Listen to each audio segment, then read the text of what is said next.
எல்லாம் வல்ல குருநாதனுடைய திருவருட்கருணை கொண்டு யாண்டு மீண்டும் ஓர் முறை இங்கு வந்து உங்களை சந்திக்கும்படியான வாய்ப்பை அளித்திருக்கிறார். குருஜியை பற்றி உங்களுக்கெல்லாம் ஓரளவு தெரியும். சென்ற முறை வந்திருந்த பொழுது சென்னையிலே நடக்கும் அகில உலக மகாநாட்டிற்கு அனைவரும் வர வேண்டும் என்று ஆவலுடன் எதிர்பார்த்துக் கொண்டிருந்தேன். வருகிற ஆண்டு அனைவரும் திரண்டு வர வேண்டும் என்று இன்று முதல் தினத்திலேயே முழுமுதற் கடவுளான விநாயகப் பெருமான் சன்னதியிலே வேண்டிக் கொள்ளுகிறேன். ரங்கநாதனை கொஞ்சம் தியானம் பண்ணினேன். தியானம் முடிகிற போது இன்று எங்கு நிகழ்ச்சி என்று அன்பர் திரு ரங்கநாதனை கேட்டேன். ஈழத்து பெரும் பக்தர்கள் வாழும் சிலோன் தெருவிலே முழுமுதற் கடவுள் விநாயகப் பெருமான் ஆலயத்திலே இன்று நிகழ்ச்சி என்று கூறினார். பெருமகிழ்ச்சி கொண்டேன். காரணம், இந்த உலகத்தில் நான் எந்த ஒரு காரியம் செய்ய முயற்சி எடுப்பினும் முதற்கண் விநாயகப் பெருமானை வணங்கித்தான் துவங்க வேண்டும். இவருக்கு மட்டும் என்ன இப்படி ஓர் உயர்வு என்று நீங்கள் நினைக்கலாம். இது நீங்களோ நானோ கொடுத்த உயர்வு அல்ல. இப்பூ உலகம் தோன்றும் முதற்கொண்டு தோன்றிய நாட்களுக்கு முன்பிருந்தே ஆதிசங்கர பெருமான், ஆதிசங்கரரை அறியாதவர்கள் இருக்க முடியாது. அவர் இந்த உலகத்தின் கண் தோன்றி அத்வைத மார்க்கத்தை பிரச்சாரம் செய்யுங்கள், எல்லாம் வல்ல இறைவனை அடைவதற்கு 6 மார்க்கங்களை கூறினர். அந்த 6 மார்க்கங்களிலே முதலாகிய கூறிய மார்க்கம் கணாபத்தியம், கணபதி வழிபாடு, பிறகு சண்முகன் வழிபாடு, பிறகு சாக்தம் சக்தி வழிபாடு, அப்புறம் சிவ வழிபாடு, அப்புறம் விஷ்ணு வடிவமான வழிபாடு. இப்படி 6 வழிபாடுகளை கூறிய ஆதிசங்கர பெருமான் முதற்கண் எடுத்துக்கொண்டது கணாபத்தியம். ஒரு விஷயம் பாருங்கள், பௌராணிகர்களோ உபன்யாசர்களோ பிரச்சாரகர்த்தாக்களோ சொற்பொழிவாளர்களோ அறிவுரையாளர்களோ இந்த விநாயகப் பெருமானை கூறும் பொழுது முழுமுதற் கடவுள் என்று கூறுகிறார்கள். முருகனை கூறுகிறார்களா, சிவனை கூறுகிறார்களா, விஷ்ணுவை கூறுகிறார்களா, இல்லை அம்பிகையைத்தான் கூறுகிறார்களா? மற்றவர்களை எல்லாம் கூறு போட்டு பேசி இருப்பினும் விநாயகப் பெருமான் ஒருவனையே முழுமுதற் கடவுள் என்று கூறுகிறார். ஏன்? அங்குதான் தத்துவம் ரகசியம் விளங்குகிறது. ஏனென்றால் இப்போது தொடர்ந்து வரப்பொழுது விநாயக சதுர்த்தி. ஆகையினால் இன்று அவருடைய அருள் கொண்டு விநாயகப் பெருமானை பற்றி ஓரளவு ஆராய்ந்து பார்க்கிறோம். அவரை பற்றி ஆராய்வதென்றால் ஆயுள் முழுதும் இருந்தாலும் காணாது. ஆகையினால் தான் கூறினேன், குருவருள் கொண்டு ஓரளவு ஆராய்ந்து பார்க்கிறோம் என்று. கடவுள் என்பவன் முதலாமவன். வள்ளுவப் பெருமான் கூறினார், அகர முதல் எழுத்தெல்லாம் ஆதி பகவன் முதற்றே உலகு. எழுத்துக்கெல்லாம் எப்படி ஆ என்னும்படியான அக்ஷரம் முதலாவதாக திகழ்கிறதோ அதுபோல இந்த உலகுக்கெல்லாம் முதற்கண்ணாக விளங்கக்கூடியவன் ஆண்டவன் என்று கூறினார். அந்த ஆண்டவன் தான் முதல் என்று சொன்னால் ஃபர்ஸ்ட் என்ற அர்த்தம் அல்ல. த பிரின்சிபல், மொத்தம். இந்த உலகம் எல்லாம் இன்ட்ரெஸ்ட், இது வட்டி. ஆண்டவன் தான் முதல், அவனுடைய கற்பனை தான் வட்டி. அவனுக்கு ஏற்பட்ட இன்ட்ரெஸ்ட் தான் இந்த உலகமே தோன்றியது. இன்ட்ரெஸ்ட் ரெண்டும் ஒண்ணுதான். அந்த அளவிலே முதற்கடவுளாக விளங்குகிறான் விநாயகப் பெருமானை. முழு முதற்கடவுள், கொஞ்சம் நஞ்சம் பின்னம் இல்லை. ஏனென்றால் ஒரு சாராருக்கு கொஞ்சம் சந்தேகம். நம்மதான் மனுஷனுக்கு வேற எது இருக்கோ இல்லையோ, சந்தேகம் கூடவே பிறந்த சொத்தாச்சே. முருகப்பெருமானை எடுத்துக்கொண்டால் அறுமுகம் தோன்றுகிறது. 12 தோழனாக விளங்குகிறார். ஒவ்வொரு திருக்கரத்திலும் ஏதோ ஒரு விதமான ஆயுதங்களை வைத்திருக்கிறார். சிவபெருமானை எடுத்துக்கொண்டால் கண், மூக்கு, வாக்கு, காது எல்லாம் தெரிகிறது. சூலம் தெரிகிறது, மான் மழுகள் எல்லாம் தெரிகின்றன. அம்பிகை எடுத்துக்கொண்டாலும் அதுபோல. ஆனா இந்த விநாயகப் பெருமானுக்கு மட்டும் பாருங்கள், எல்லாம் இருந்தாலும் முகம் யானை முகமாக இருக்கிறது. ஆகியவே அங்கே சந்தேகம், இவன் ஒருவேளை விண்ணப்பட்ட கடவுளோ என்று. இதை உணர்ந்துதான் ஆதி முதற்கொண்டே முழு முதற் கடவுள் என்று சந்தேகத்தை நிவர்த்தி செய்து வர்ணிக்கிறார்கள் மகனீயர்கள் எல்லாம். எல்லாரும் என்ன கதை சொல்லுவாங்க, என்னமோ விநாயகர் நம்ம மாதிரி தலையோட தான் இருந்தார், இவன் போய் பார்த்தானோ. சில குழந்தைகள் படம் போடும், சிவபெருமான் படம், பூமியை போட்டு கையை மூக்கு காலெல்லாம் வச்சு இந்த ஜட மாதிரி ஒண்ணு சுழிச்சு மேலேந்து ஒரு பென்சில்ல கீழ்ச்சிடுவான் கங்க வழியின மாதிரி. அவங்க மாமா வருவார், மாமா சிவம் போட்டிருக்கேன் பாருங்க. சிவனேன்னு பாப்பா. அடே ஏங்க உங்க பிள்ளை என் மருமா சிவம் போட்டிருக்க, அப்படியே அசல் சிவம் மாதிரியே இருக்கே. இவர் கைலாயத்துக்கு போய் அந்த சிவபெருமான நேரம் கண்டு போட்டோ பிடிச்சு வந்திருக்க. யாருமே பார்த்ததில்லை விநாயக பெருமான் முதல் தோன்றிய தோன்றுவது ஏது? அவர் எப்பொழுதுமே இருக்கிறானே. முழு முதற் குடவல் என்பது நமக்குத்தான் தோற்றம், இருப்பு, மறைவு எல்லாம். இறைவனுக்கு ஏது? அவர் எப்பொழுதும் இருக்கிறான் சுயம். பார்வதி அம்மா குளிக்க போனாலாம். அடே மகனே, நான் பொம்பளை இல்லையா? உள்ள கிட்ட சொல்றாளாம், யாரையும் உள்ள விடாத, வாசப்படி நின்னுங்க பாத்ரூம் வாசல்ல அப்படின்னாலாம். கொஞ்ச நேரம் பொறுத்து சிவபெருமான் வந்தாராம். அவருக்கு தெரியலையும், நம்ம மாதிரியே அவரையும் ஆக்கிட்டோம். நமக்கு தான் ஒண்ணும் தெரியாது, அவருக்கும் ஒண்ணும் தெரியாது. தம் மகன் என்று தெரியவில்லையா? அதே வழிவிட்டுட்டானாரா மாட்டேனா வச்சினாரான் தலைய. ஐயோ என் மகன் தலையை வச்சுட்டு குய்யோ முறியோன்னு வந்து அடிச்சிருந்தாலும் கவலைப்படாதே, வடக்கு பக்கமா யாரு தலை வச்சு படுத்துட்டாங்களோ வெட்டிண்டு வா தலைய. நானா ஏதோ ஒரு யானை படுத்துட்டு தான் வடக்கு பக்கம் வெட்டின்னு வந்தாலும் வச்சானோ.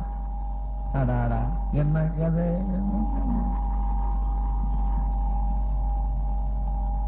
பண்டைய காலத்திலிருந்தே இக்கதையினைத்தான் தொடர்ந்து கூறி வருகிறார்கள். இன்னைக்கு அந்த கதையை சொன்னா என்ன அடிப்பாங்க. ஏனென்றால் நாளுக்கு நாள் ப்ரமோட்டட் பிரெயின் ஜாஸ்தியா இருக்கு. புரியுங்க? அறிவினுடைய வளர்ச்சி முதிர்ச்சி அடைந்து கொண்டு வருகிறது. பண்டைய காலத்தில் உள்ள மக்கள் எதையும் நம்பினார்கள். இப்ப ஒண்ணுத்தையும் நம்ப மாட்டேங்கிறார்.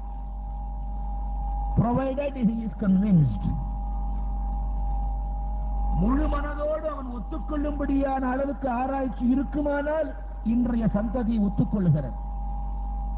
பண்டைய காலத்துல எல்லாமே நம்பிக்கை. நம்பிக்கையில் தான் தெய்வமே இருக்கிறது. அந்த நம்பிக்கையே தெய்வம். ஆராய்ந்து பார்க்க வேணும். நம்ம மாதிரி என்ன மனுஷன் மூஞ்சி வச்சுக்கிட்டா இருக்கும் கடவுள்? கண்ணுக்கு தெரியாத பரம்பொருள் இல்லதுமாய் அல்லதுமாய் இல்லதுமாய் உருவாய் அருவாய் இப்படியெல்லாம் விளங்கக்கூடிய மூர்த்திக்கு நம்ம மாதிரி ஒரு தலையை வைக்கலாமா?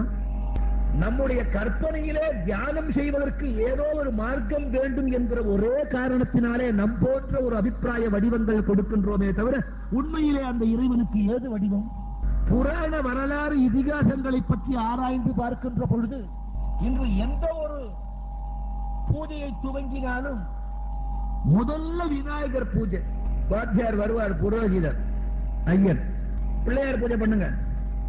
शुक्लांबरधरं विष्णुं श्रीवन्नं चतुर्भुजं प्रसन्नवदनं ध्यायेत् सर्वविघ्नोपशान्तये। ओं भूः प्राणायामन्ये च ममो वाक् समस्तदुर्दक्षेद्वारा श्रीपरमेश्वराज्ञया परमेश्वरप्रीत्यर्थं तदेव लग्नं सुदिनं तदेव ताराबलं चन्द्रबलं तदेव विद्याबलं दैवबलं तदेव लक्ष्मीपतेते अंघ्रियुगं स्मरामि करिष्यमाणस्य कर्मणः अविघ्नेन परिसमाप्त्यर्थम् आदौ श्रीमहागणपति पूजां करिष्ये।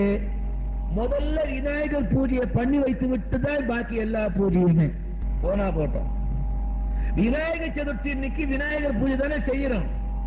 அப்பவும் ஒரு குட்டி விநாயகர் பூஜை செய்துட்டு தான் பெரிய விநாயகர் பூஜை. எனக்கு அதுதான் புரியல.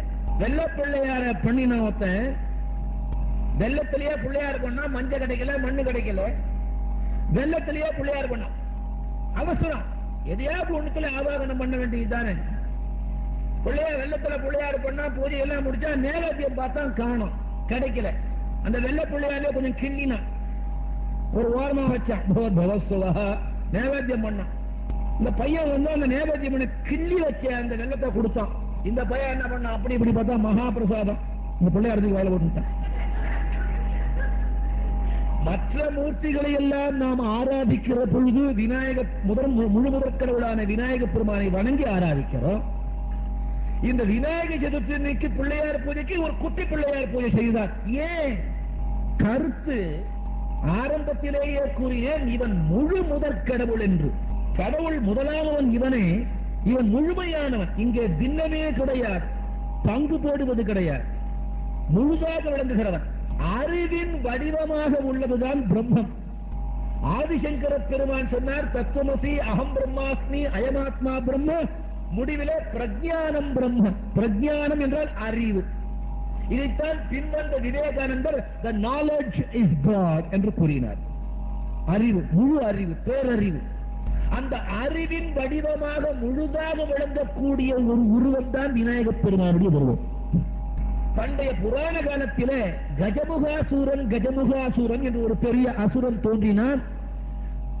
தேவர்கள் மூவர்களுடைய உடம்பின் அழுக்கிலிருந்து தோன்றியவன். யார் யார் எங்கிருந்து தோன்றுகிறார்களோ அந்த குணம்தான் இருக்கும். முருகப்பெருமானை வணங்குகிறோம், விநாயக பெருமானை வணங்குகிறோம். அதே நம்மையும் பாருங்கள், அவர்கள் எங்கிருந்து தோன்றினார்கள்? முருகப்பெருமான் கருவிலிருந்து தோன்றினானா? இறைவனுடைய கண்ணிலிருந்து புறப்பட்ட ஞான ஒளியிலிருந்து தோன்றினான். ஆகையினாலே அவன் ஞான பண்டிதனாக விளங்குகிறான். ஞானத்திலிருந்து தோன்றியதனாலே இவன் ஞான பழமாகவே பிறக்கிறான். அங்கே பேரறிவு புலப்படுகிறது. நாம் எல்லோரும் மலக்குடலிலிருந்து தோன்றுகிறோம். நம் எண்ணங்களும் மலம் போலவே இருக்கின்றன. யார் யார் எங்கிருந்து தோன்றுகிறார்களோ அந்த நடவடிக்கைகள், பாவனைகள் தான் இருக்கும். நம்மையே எடுத்துக்கோமே, இவர் சென்னையில உள்ளவர், தமிழகத்திலே சென்னையிலே உள்ளவர், சென்னை மாநகரத்திலே தமிழர். இவர் கல்யாணம் கட்டிட்டார். மெட்ராஸ்ல சைதாப்பேட்டையில குடுத்தனம் பண்றார். ஒரு குழந்தை பிறந்தது. எங்க? சைதாப்பேட்டையில. அது 4 வயசான உடனே அப்பாவை எப்படி கூப்பிடும் தெரியுமா? இன்னா நைனா, சும்மா குந்தி கீரியா இப்படி ஐயா என்ன சொல்லும். அங்க தமிழ் அப்படித்தான் இருக்கு. அவருக்கு உத்தியோகம் அலுவல் காரணமாக அங்கிருந்து இலங்கைக்கு மாற்றப்பட்டார். இலங்கையிலே நல்லவர்கள் வாழும் நல்லூரிலே இவருக்கு ஜாக. கொஞ்ச நாள் பிறந்து அவருக்கு அந்த ஒரு குழந்தை பிறந்தது. அந்த குழந்தைக்கு 4 வயசாச்சு. ஐயா வாங்க, என்னடா இது நைனா அப்படிங்குது. அது இக்குழந்தையோ ஐயா வாங்க இருங்க, புரியலையே. இவன் பெத்த குழந்தைதான். உன்ன முதல் குழந்தை இன்னா நைனாங்குது. இவன் இரண்டாவது குழந்தை ஐயா வாங்க. இப்பொழுது பிறப்பினால, இருப்பினாலா, சுற்றத்தினாலா? சுற்றத்தினால. நம்முடைய சுற்றம் எப்படி இருக்கிறதோ அப்படித்தான் நம் குணமும் அமையும். இதைத்தான் சத்சங்கத்வே நிச்சங்கத்துவம், நிச்சங்கத்வே நிர்மோகத்துவம், நிர்மோகத்வே நிச்சல தத்துவம், நிச்சல தத்துவே ஜீவன் முக்தி என்றார் ஆதிசங்கரர். நாம் எந்த சுற்றுப்புறத்தோடு வாழ்கிறோமோ அந்த சுற்றுப்புற குணாதிசயங்கள் தான் நம்மிடத்திலே விளங்கும். மலக்குடலிலேதான் நாம் பிறந்தோம். நம்மை சுற்றி இருப்பது மலம். வெளியே வந்தும் நம்முடைய எண்ணங்கள் அப்படியே இருக்கின்றன. மலம் என்பது அழிந்த ஒரு பொருள் இல்லையா? வாயிலே உணவு போட்ட உடனே நேராதான் மலமா போடுறது, நல்லா தான் போகுது. வயத்துக்கு போய் அதுல உள்ள வைட்டமின் மினரல்ஸ் அது இதெல்லாம் பிடிச்சி எல்லாம் கிரகிச்சு கொண்ட உடனே மிச்சம் மீதி கைசாட கழுவட ஒண்ணு வேண்டான்னு சொல்றதுதான் மனம் வெளியில வருது. இந்த வேண்டான்னு சொல்லி ஒதுக்கப்பட்ட மலக்குடலிலேதான் நம்முடைய தோற்றம். நம்ம பெருமை எப்படி? மனிதர்களாகிய நாம் பெருமைப்படுகிறோம் இல்லையா? நான் யார் தெரியுமா? ஐயா அப்படியாக்கும், நான் அப்படியாக்கும் இப்படியாக்கும் சொன்னோம். அத்தனை பேர் அந்த மலம் இருக்கின்ற குடலிலிருந்து தோன்றியவர்கள் தான். அதைத்தான் ஞான பிழம்பாக விளங்கக்கூடிய நகரியர்கள் கூறும்போது மும்மலம் நீக்கி முழுமுதற் கடவுளை காண வேண்டும் என்று கூறினார்கள். ஒரு மலம் பிறப்பினாலே ஏற்பட்டது, இரண்டாவது மலம் உலகத்திலே ஏற்பட்ட அனுபவத்தினாலே ஏற்பட்டது, மூன்றாவது மலம் முற்பிறவிகளிலே செய்த கர்மவினைகளினாலே ஏற்பட்டது. இந்த மும்மலங்களையும் ஒழித்துவிட்டால் மனிதன் தேவனாகிறான், மனிதன் தெய்வமாகிறான். இதற்கு மூல காரணமாக விளங்கக்கூடியது காணாபத்தியமான கணபதியினுடைய அருள். அப்பேற்பட்ட முழுமுதற் கடவுளுடைய தோன்றும் முழுமுதற் கடவுள் எப்பவும் இருக்கிறார். ஆனால் அந்த நேரத்திலே அவர் தோன்றாமல் நின்ற ஒரு அனுபவத்திலே இந்த கஜமுகாசூரன் என்று ஒருவன் இருந்தான். அரக்கன் அழுக்கிலிருந்து தோன்றியால் குணங்கள் எல்லாம் அழுக்காகவே இருந்தன. உடம்புல கொஞ்சம் திமிரு ஏறி போச்சுன்னா எதையாவது பண்ண வேண்டும் என்று நமக்கு தோன்றது இல்லையா? இல்லையா? காத்தால 1/2 டஜன் முட்டை, 7 ஆப்பிள் பழம், மத்தியானம் நல்ல சோறு திங்கிறதுன்னா அப்படி இப்படி திங்கிறதுல தின்னுட்டே இருக்கான். இந்த சின்ன சின்ன சின்ன கொழுப்பு ஏறின உடனே சாதாரணமா குழந்தைகளை கொஞ்சம் விளையாடுறதோ 2 அரை வச்சு விளையாடுறான். காரணம் இந்த உடம்புல ஏறின திமிரு. அதை அடக்குவதற்கோ முடியல, எப்படியாவது வெளிப்படுத்துகிறான் மனிதன். இந்த அழுக்கிலிருந்தே பிறந்த அரக்கன் கஜமுகாசூரன் இவன் முகமானது யானை முகத்தோட பிறந்தான் பிறக்கும் பொழுதே. இவனுடைய ஒரு கொடூரமான செயல்களை தேவர்களினாலே தாங்க இயலவில்லை. மூவர்களாலும் இவனை எதிர்த்து போரிட முடியவில்லை. காரணம், இவர்களுடைய அழுக்கிலிருந்தே தோன்றியவன் தானே அவன். இந்த நேரத்திலே இந்த கஜமுகாசூரனுக்கு ஒரு சாபம் இருந்தது. இவன் வரம் பெற்றான், மூவர்களினாலே எனக்கு அழிவு உண்டாகக்கூடாது, தேவர்களினாலே எனக்கு அழிவு உண்டாகக்கூடாது. சின்னஞ்சிறு பாலகனாக இருந்தால் பரவாயில்லை, என ஜெயிக்க மாட்டாங்கிற எண்ணம். இந்த முழுமுதற் கடவுள் நினைத்தது தன்னைத்தான் பால வடிவம் கொண்டது. எப்படி? உமையவள் ஒரு முறை தனியே அறையிலே இருந்தாள், விளங்கி வருகிறாள் ஞானப்பிழம்பாக. அவளை சுற்றி இருக்கும்படியான அகிமா லகிமா மகிமா ஈசித்தம் வசித்தம் பிராகாமியம் புத்தி சித்தி என்னும்படியான மற்ற சக்திகள் எல்லாம் தொட்டு செய்து கொண்டிருக்கின்றனர். உமையவளே, உன் உள்ளத்தை காண்கிறோம், உன் கருணையை காண்கிறோம், உன் அன்பினை காண்கிறோம், உன் அழகினை காண்கிறோம்.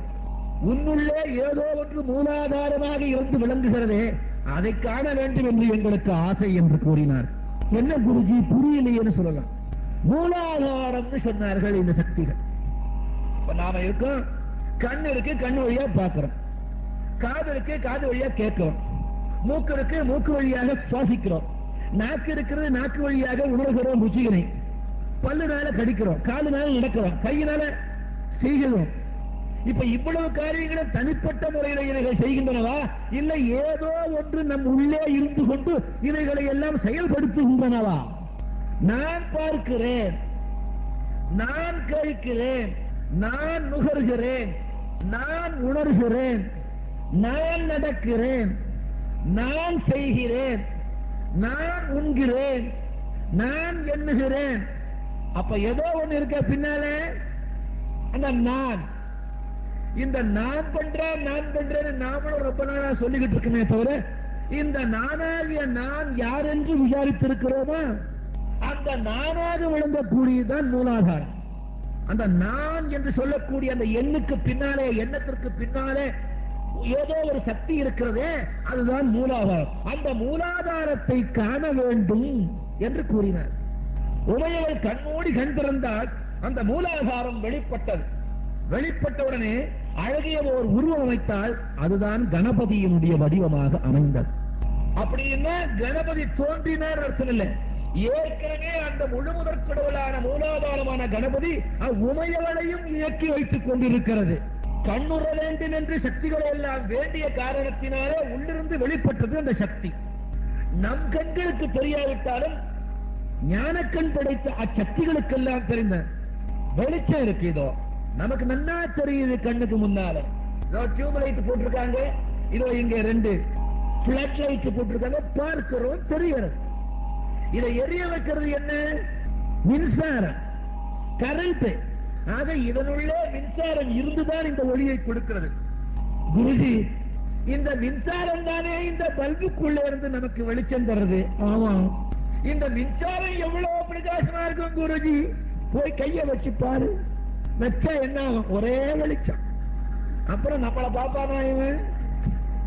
ஆக மூலாதாரமாக இருக்கக்கூடிய மின்சாரம் போன்று இருக்கக்கூடியவன் தான் அந்த முழு முதற்கடவுள். அவன் எல்லாவற்றையும் செய்கிறான், எல்லாமாய் அல்லதுமாய் இருந்ததனை இருந்தபடி இருந்து காட்டுகிறான். இதே மின்சாரம் இங்க வெளிச்சம் கொடுக்கிறது. அந்த மின்சாரம் தான் பின்னால வந்து காத்து அடிக்கிறது. இதே மின்சாரம் தான் அடுப்பை பத்த வைக்கிறது. இந்த மின்சாரம் தான் நெருப்பை உண்டாக்குகிறது. இதே மின்சாரம் தான் ஐஸ் கட்டியை உண்டாக்குகிறது. காயிலே புளிப்பதென்னே,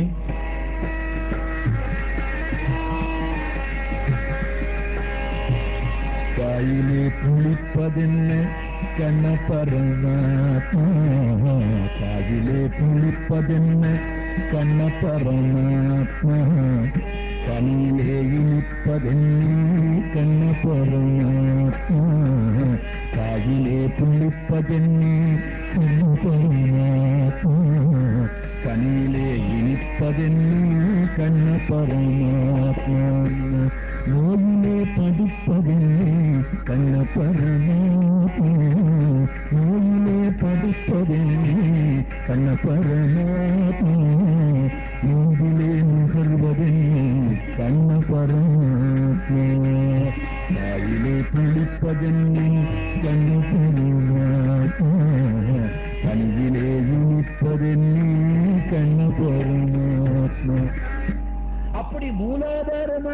இருக்கக்கூடிய இந்த முழுமுதற் கடவுள் எல்லாமாக எல்லா காரியங்களையும் எல்லா நேரத்திலும் இச்சை போல் செய்கின்றன. அந்த சுதந்திரம் அந்த முழுமுதற் கடவுள் ஒருவனுக்குத்தான் உண்டு. ஆகையால்தான் எந்த ஒரு திருப்பூஜை செய்தாலும் முதற்கண் முழுமுதற் கடவுளான விநாயகப் பெருமானை வணங்குகிறார். ஏன்? இந்த முழுமுதற் கடவுள் தான் அந்த வடிவம் தாங்கி நமக்கு அருள் புரிகிறது. எப்படி மின்சாரம் பல்புக்கு உள்ள வெளிச்சமாகவும் ஃபேன் வழியாக காற்றாகவும் வருகிறதோ, ஃப்ரிட்ஜில் ஐஸ் கட்டியாக வெளிப்படுகிறதோ, ஸ்டவ்ல நெருப்பாக வெளிப்படுகிறதோ, இதற்கு மூலாதாரமாக விளங்கக்கூடிய எந்த ஒரு மின்சாரம் உண்டோ அதுதான் முழுமுதற் கடவுளான விநாயகப் பெருமானுடைய திருவுருவம். பிரம்மனுடைய சக்தியாக தோன்றி பிரம்மாவை ஆட்டி வைக்கிறதும் அந்த முழுமுதற் கடவுள் தான். விஷ்ணுவின் உள்ளே புகுந்து விஷ்ணுவை ஆட்டி வைக்கிறதும் அதுதான். சக்தி வடிவமான மூலாதாரமான மகா கணபதி. ஆகியனாலப்ப இன்னைக்கும் கோகுலாஷ்டமி கண்ணன் பிறந்த நாளைக்கு பூஜை செய்யற பொழுது கண்ணனுடைய படத்தை வச்சு பூஜை செஞ்சாலும் முதல்ல பிள்ளையார் பூஜை. யார் கூப்பிட்டாலும் இந்த குழந்தை அப்படி வருமா, எடுப்பாரு கைப்பிள்ளை 10-10க்கு. கவலைப்படாதீங்க, நான் சின்ன பாக்கத்துக்கு விட்டுடுறேன். இந்த முழுமுதற் கடவுளான விநாயகப் பெருமான் யார் எப்படி வந்திருந்தாலும் அனுகிரகம் செய்கிறான். இவன் எடுப்பார் கைப்பிள்ளை. கண்ணனை வழிபடுகின்ற பொழுது அங்கே கருத்து என்ன? முழுமுதற் கடவுளான மூலாதாரமான கணாபத்தியமான விநாயகப் பெருமானே, சகல வினைகளையும் போக்கக்கூடிய எம்பெருமானே, நீ கண்ணனாக இருப்பது யாம் அறிவோம். கண்ணனாக இருக்கும் உன்னை ஆராதிக்கும் பொழுது அக்கண்ணனாக வந்தது முழுமுதற் கடவுளான ஆதி முதற் கடவுளான நீயே என்று முதலிலே நான் ஸ்மரித்து பிறகு வழிபடுகிறேன் என்பதற்காகத்தான் விநாயகனை முதற்கண் வழிபடுவது. பூஜையிலே எந்த விதமான கெடுதல்களும் விக்னங்களும் ஏற்படாமல் இருப்பதற்காக விநாயகரை வணங்குவதாக கூறுவார்கள். அது அவ்வளவு சரியல்ல. இந்த முழுமுதற் கடவுள் தான் எல்லாமாக இருக்கிறது. அதை முதலிலே நினைத்துக் கொண்டு பிறகு வழிபட வேண்டும். அம்பிகையை வணங்கினாலும் அம்பிகையாக தோன்றுவதும் முழுமுதற் கடவுளே. ஆகையால் முழுமுதற் கடவுளான உன்னை முதலிலே தியானித்து நீதான் அந்த உருப்பாங்கி வந்திருக்கிறாய் என்று நான் நினைக்கிறேன் என்று கானாபத்தியத்திலே ஆதிசங்கரர் வழிபாடு கூறுகிறார். இந்த கஜமுகாசுரன் இப்படி இருக்கும் பொழுது சக்தி நினைத்தாய், விநாயகப் பெருமான் தோன்றினார். வில்வித்தை தெரிஞ்சவன் வில்வித்தை தெரிஞ்சவனோட தான் சண்டை போடணும். ஒலிம்பிக் மாஸ்கோவில் நடந்துகிட்டு இருக்கு. ஜாவலிங் த்ரோன் ஒண்ணு இருக்கு தெரியுமா? பண்டைய காலத்துல ஈட்டி எறிதல், அது இன்னைக்கு ஸ்போர்ட்ஸா போயிருக்கு தலையெழுத்து. பண்டைய காலத்திலே படைகளை திரட்டி கொண்டு செல்லும்போது ஆட்டம் பாம்பு ஹைட்ரஜன் குண்டு உண்டா? ஈட்டி எறிதல். ஈட்டி என்றால் சம்பாதித்து பிறகு எறிதல். சக்தி உடலிலே சம்பாதித்து பிறகு எறிதல் ஈட்டி எறிதல். அந்த ஈட்டி எறியக்கூடிய ஜாவலிங் த்ரோ பண்ணக்கூடியவன அவனுக்கு நீங்க தெரியும். ஸ்விமிங் பூல தள்ளினா அவன் எது என்ன? அதே மாதிரி வெயிட் லிஃப்டர் 240 கிலோவை அப்படியே தூக்குறான். கை காலம் அப்படியே நடுங்குது. வீட்டுல ஒரு இயந்திரக்கல்ல நகர்த்துறான்னா அவனால முடியாது. அந்த நேரத்தில் ஒரு உற்சாகம் தூக்கிடுவான். அவனை கொண்டு போய் இந்த ரன்னிங் ரேஸ் ஓடுறாங்களே 100 மீட்டர்ஸ் ரேஸ், அந்த பிள்ளையாண்டவனோட சண்டை போடு. நடக்குமா? ஒரு பாக்ஸர் இன்னொரு பாக்ஸரோட தான் சண்டை போடும். ஜூடோ பண்றோம், ஒரு ஜூடோ பண்றோம், இன்னொரு ஜூடோ, ஒரு கராத்தே இன்னொரு கராத்தே, ஒரு ஜாவலிங் தூர அவன் மாதிரி எறிடுவான். ரன்னிங் ரேஸ் அந்த மாதிரி ஓடி பழக்கப்பட்டவர். சோ அந்தந்த இனம் அதோடு போட்டியிட்டா தான் சரி. கஜமுகாசுரன் யானை முகம் படைத்தவனாக விளங்குகிறார். இவனை வெல்வதற்கு யாமும் யானை முகம் கொள்வோம் என்று அம்முழுமுதற் கடவுள் தியானம் செய்து தனக்குத்தானே யானை முகத்தோடு தோன்றியது. கழுத்தையும் வைக்கல, கொண்டும் வைக்கல. கஜமுகாசுரனை அவன் கேட்டிருந்த வரம் போல பால வடிவம் தாங்கி இப்பால விநாயகப் பெருமான் தன்னையும் யானை முகத்தோடு சென்று வதம் செய்தார். இந்த கஜமுகாசுரன் தோன்றிய காலத்திலே யாரும் எந்த காரியையும் செய்ய ஒட்டாமல் செய்தான். பூஜை செய்தால் தடுப்பான், வேள்விகள் செய்தால் தடுப்பான், அர்ச்சனைகள் ஆராதனைகள் செய்தால் தடுப்பான், நல்ல காரியங்கள் எங்கு நடந்தாலும் போய் தடுப்பான். அந்த பரம்பரை இன்றும் இருக்கிறது. ஆக யார் எந்த காரியம் செய்தாலும் போய் தடுப்பது வழக்கம். இந்த கஜமுகாசுரனை ஒழித்ததினாலே இந்த உலகத்தில் உள்ள மக்களுக்கு சகல வினைகளும் நீங்கி சென்றன. தடுப்பு என்பது இல்லை. ஆகினால் விக்னங்கள் தோன்றியன. அந்த விக்னங்கள் தோன்றியவுடனே அந்த விக்னங்கள் தோன்றுவதற்கு காரணமாக இருந்த கஜமுகாசுரனை வதற்றினால் விக்னங்கள் பொடிபொடியாகிவிட்டன. ஆகினாலே அன்று முதற்கொண்டு எந்த விக்னமும் நம்முடைய வாழ்க்கையிலே ஏற்படாமல் இருப்பதற்காகவே இந்த முழுமுதற் கடவுளை முதற்கண் தியானிக்கிறோம். தியானிப்பதற்கு ஒரு காரணம் இருக்க வேண்டும் அல்லவா? சந்தர்ப்பங்களை கொஞ்சம் பார்க்கிறோம். யாருக்கெல்லாம் இவருடைய அனுகிரகம் எப்படியெல்லாம் கிடைத்திருக்கிறது. திரிபுர சம்ஹாரம் செய்வதற்காக புறப்படுவான் எம்பெருமான் சிவபெருமான் கையிலையங்கிரிநாதன். முழுமுதற் கடவுளான விநாயகப் பெருமான் ஒருபுறம் வீட்டுக் கொண்டு தனக்குத்தானே விளையாடி கொண்டிருக்கிறது. திரும்பி பார்க்காத போயிட்டார். பார்த்தார் விநாயகப் பெருமான், நீ எங்க அப்பனா இருக்கலாம், ஆனாலும் உன்னையும் ஆட்டி வைக்கக்கூடிய முழுமுதற் கடவுள் நான் என்பதை மறந்து விட்டாய். தேர்ல ஏறி உட்கார்ந்தான் கையிலையங்கிரிநாதன். தேருக்கு முக்கியம் கடையாணி, சக்கரம். சக்கரத்துக்கு முக்கியம் கடையாணி, கடையாணிக்கு முக்கியம் அச்சு. அப்படியே அந்த கடையாணியை கழட்டி விட்டான். கடையாணினா தெரியுமில்ல, எங்க ஊர்ல கடையாணின்னா சொல்லுவோம். வண்டியில சக்கரம் இருக்கு, இந்த சக்கரம் வெளியில போகாம இருக்கிறதுக்கு ஒரு தடுப்பு குச்சி போட்டிருப்பான்.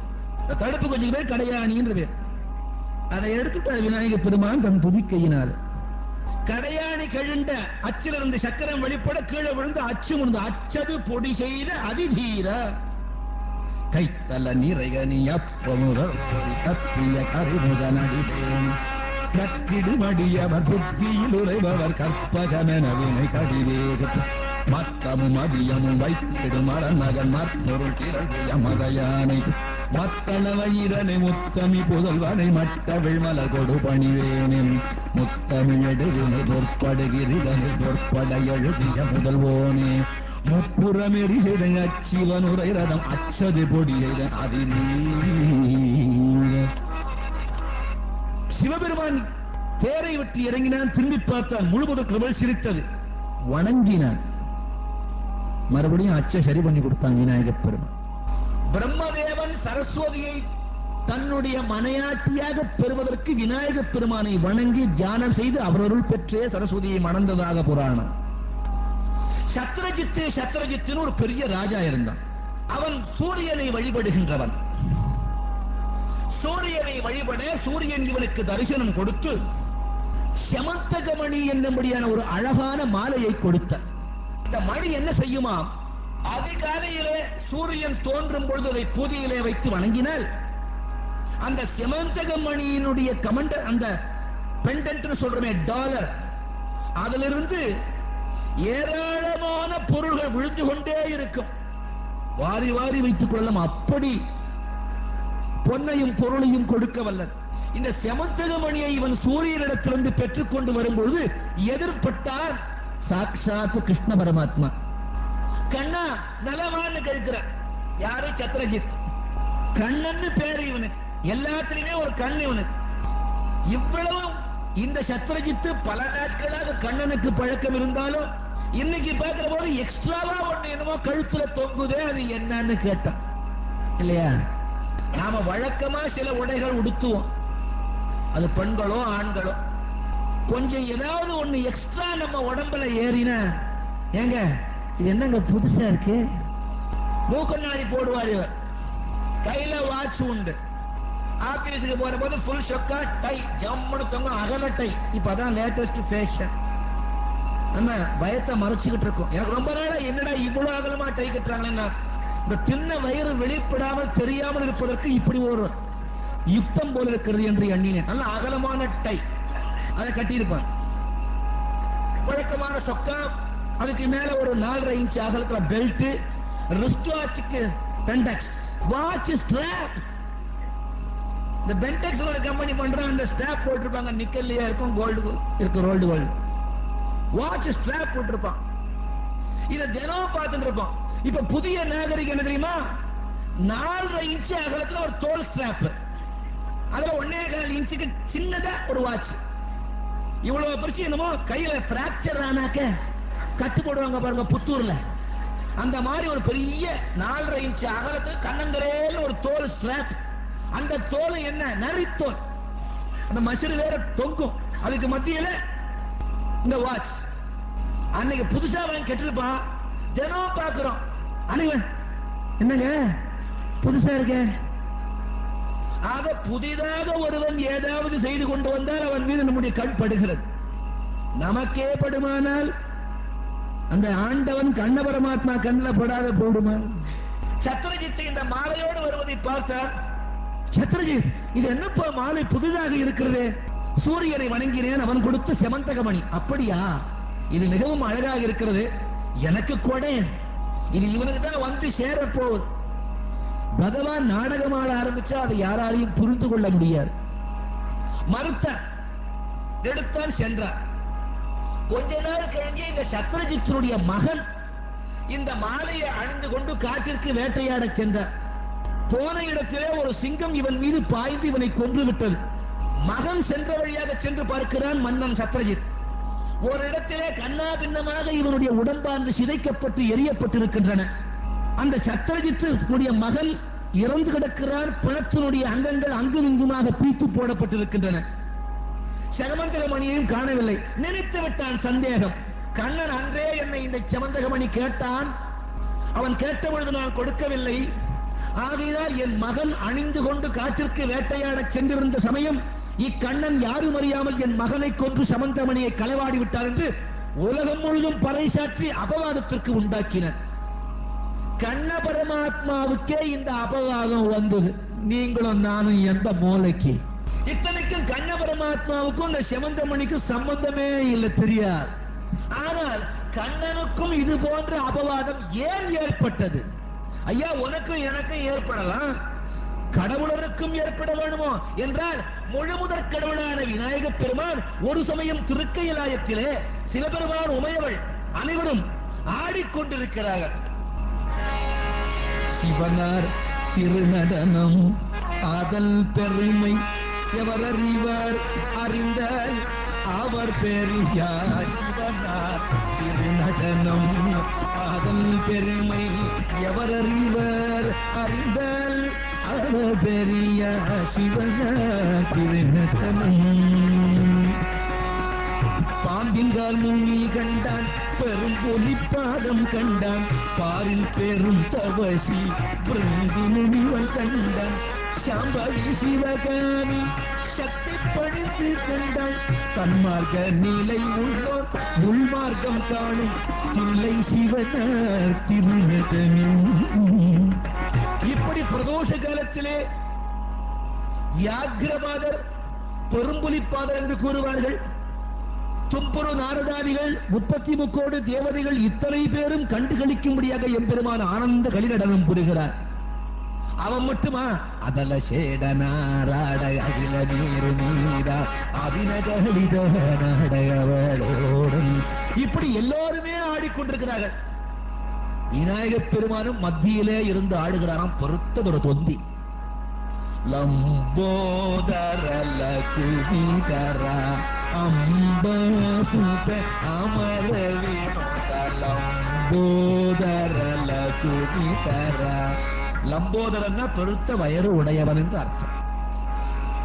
இப்படி பெருத்த வயரை போட்டுக்கொண்டு ஆடும் பொழுது வாசுகிக்கு வெகு நாளாக தவம் இருந்து விநாயக பெருமானை அருளுடைய பெருமை காரணம் பார்க்கடையை கரைந்த பொழுது இந்த வாசுகியைத்தானே கயிறாக வைத்து மந்திரகிரியிலே மத்தாக வைத்து கரைந்தார்கள். அந்த கஷ்டம் போவதற்காக வாசுகி வேண்ட, கவலைப்படாதே, யாம் உனக்கு அருள் செய்வோம் என்று அந்த வாசுகியை எடுத்து தன் இடுப்பிலே அரணா கயிறாக கட்டிக் கொண்டிருக்கிறார்.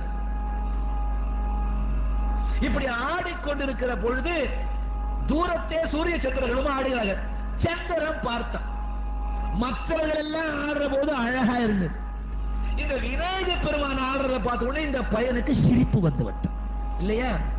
நான் நீங்களும் சினிமா பார்ப்பீங்களே, சினிமாவில் ஏதோ ஒரு இப்பதான் நவநாகரிகமான நடனங்கள் தானே காட்டுகிறார்கள் அதிகபட்சமாக.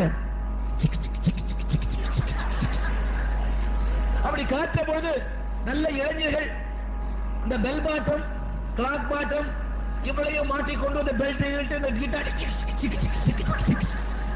இப்படி எல்லாம் ஆடிக்கொண்டிருக்கிற போது பெருசா ஒரு அம்மா கழுத்துல இருந்து முழங்கால் ஒரு ஃப்ராக போட்டு என்ன இவ்வளவு அகலம் அவ்வளோ ஆடினா நீங்களே நான் சொல்லச்சியே சிரிக்கிறீங்களே, நேர பார்த்தா எப்படி சிரிப்பேன்? இது போன்ற அனுபவத்திலே சந்திரன் விநாயகன் ஆடுவதை பார்த்து சிரித்தான். அந்த சிரிப்பு ஆனந்தமயமாக இருந்திருந்தால் அங்கே அருள் சுரந்திருக்கும்.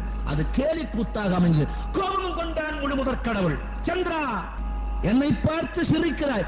அன்றைய தினம் பிரதோஷ நடனம் துவங்கி 4வது நாள் நான்காவது 12 நாட்கள் தொடர்ந்து ஆடுவானாம் எம்பெருமான். இந்த 4வது நாள் ஆட்டத்தின் பொழுது விநாயக பெருமான் ஆடுவதை பார்த்து சந்திரன் சிரித்தவுடனே சாபமிட்டான், உன்னுடைய கலை அழிந்து போகட்டும் என்று. அவ்வளவுதான். பூர்ணமாக இருந்த அவன் மெல்ல மெல்ல அவனுடைய அங்கங்கள் குறைய ஆரம்பித்தன. ஒரு சிறிய கோடு அளவுக்கு குறைந்தான். சிவனையே காப்பாற்று என்று சொல்லவனே போய் வணங்கி முழுமுதற் கடவுளை என்று கூற விநாயக பெருமான் திருவடியை பிடிச்சிட்டான். என்னை மன்னிக்க வேண்டும், முழுதும் நான் அழிந்து போகாமல் காக்க வேண்டும், கவலைப்படாதே. அப்பா கொஞ்சம் இருங்கண்ணா. இந்த குறைஞ்சி போன சந்திரனை தூக்கி அவன் அப்பன் தலையில வச்சுட்டான். ஆகினால அதுக்கு கீழே குறையல. சரி, 15 நாட்களுக்கு ஒரு முறை நீ வளர்ந்து வா, நாங்கள் நடனம் புரியும் பொழுது நீ குறைந்து வா. அப்பொழுது உனக்கு அந்த நினைப்பு இருக்குமே. அப்பொழுது சாபமிட்டார் விநாயக பெருமான். இந்த 4வது நாள் எங்களுடைய நடனத்தை பார்த்து சந்திரன் சிரித்தான். இது ஒரு நல்ல நாள் அல்ல. இன்று யாராவது சந்திரனை பார்த்தால் அவர்கள் படாது பாடுபடட்டும் என்று சாபமிட்டார். அப்படி ஒரு முறை ருக்மிணியோடு கிருஷ்ண பரமாத்மா இருக்கும்போது சதுர்த்தி இன்னைக்கு சந்திரனை பார்த்தார். அந்த சதுர்த்தி இன்னைக்கு சந்திரனை பார்த்தால் என்ன படாது பாடு அபவாதங்கள்லாம் உண்டாகும். இந்த சதுர்த்தி இன்னைக்கு சந்திரனை பார்த்த ஒரு குறையினாலே கண்ண பரமாத்மா இக்கலவினை செய்யாது இருப்பினும் அவர் மீது இந்த பழியானது சுமத்தப்பட்டது. சமந்தகமணியை கண்ணன் தான் எடுத்தான். சண்டைக்கு நேர் நேர் வந்தா கண்ண பரமாத்மாவை ஜெயிக்க இயலுமா? ஆனால் அபவாதம் வந்தால் எப்படி ஜெயிப்பது?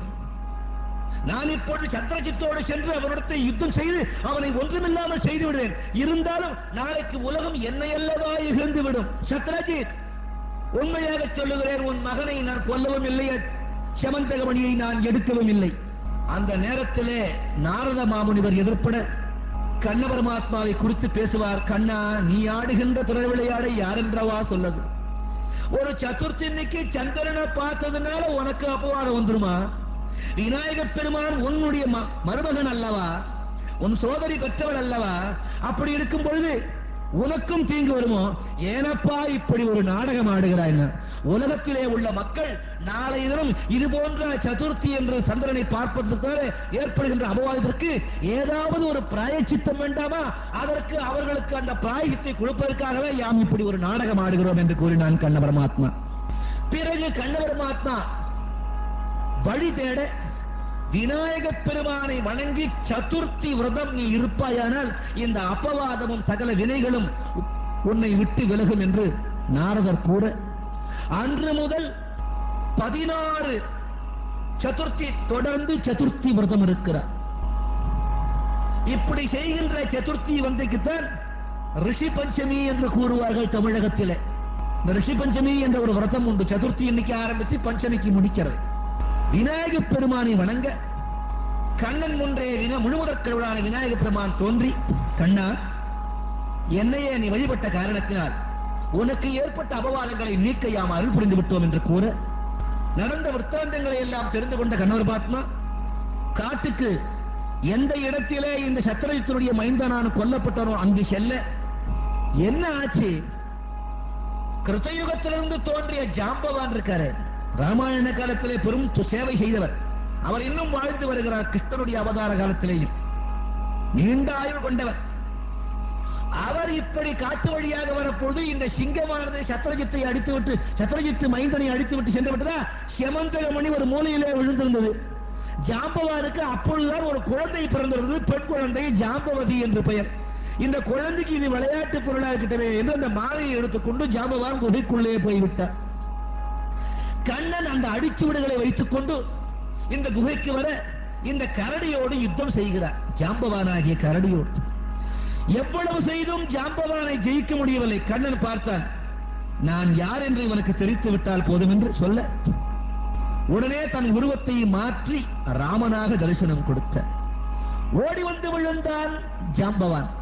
எம்பெருமானே, நான் என்ன பாவம் செய்து விட்டேன்? நீ மீண்டும் கண்ணனாக திருவவதாரம் எடுக்கப் போகிறாய் என்று நீ முற்பிறவியிலே கூறியிருப்பினும் இந்த கிழவனுக்கு மறந்து போய்விட்டதே. உன்னோடு யுத்தம் செய்து விட்டேனே, இந்த பாவத்திற்கு என்னையா விமோசனம்? ஜாம்பவான், நீ என்ன விரும்பினியோ அதைத்தான் நான் செய்து. ஆண்டவனே, உன்னோட சண்டை போடுறதுக்கு நான் விரும்பினேன்.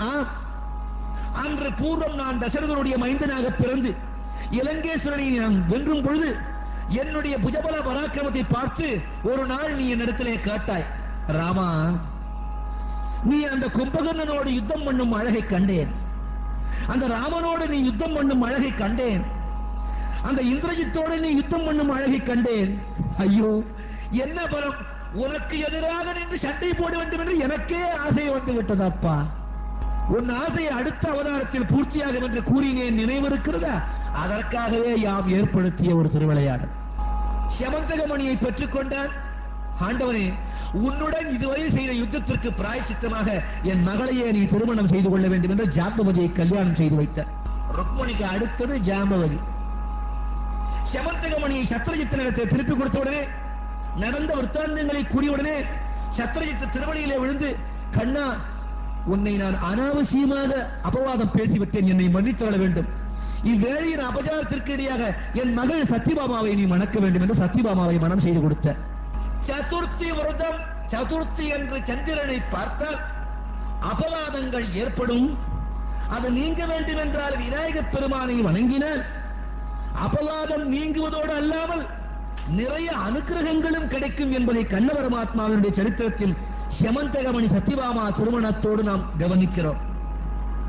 இது ஒரு புறம் இருக்கட்டும். மற்றொரு புறமாக நாம் ஆராய்ந்து பார்க்கும்போது ஆதிசங்கரர் 5ஆம் பிராயத்திலேயே துறவரம் பூண்டு காரணியாக புறப்பட்டு உத்தரதேசம் செல்லுவார். இவர் செல்லும் பொழுது விந்திய மலையை கடக்கும் பொழுது இவரால் கடக்க முடியவில்லை. சிறு குழந்தை, 7 பிராயம் நிரம்பிய பாலகன் ஆதிசங்கரன் இப்பொழுது நடக்க முடியவில்லை. பசியோ தாங்கவில்லை.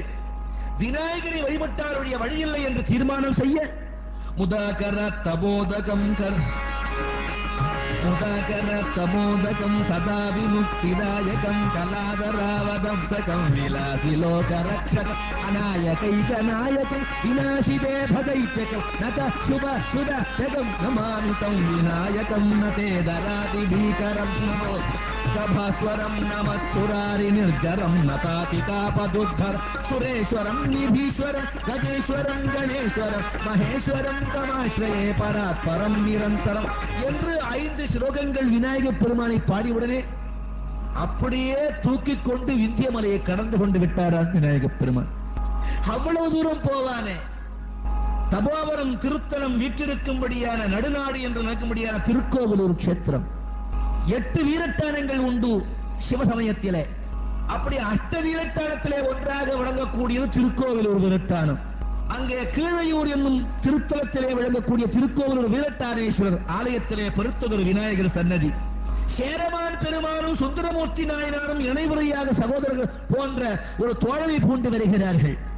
ஒரு சமயம் சேரமான் பெருமான் சுந்தரமூர்த்தியினுடைய திருவடிகளிலே விழுந்து வணங்கி கேட்கிறார், சுந்தரமூர்த்தி பெருமானே, வன்றண்டரே, தம்பிரான் தோழரே, எம்பெருமானே, ஒரு நாள் நீர் நல்லவருக்கு அடையாளம் சொல்லிக்காமல் திருக்கையிலாயம் சென்று விடுவீர்.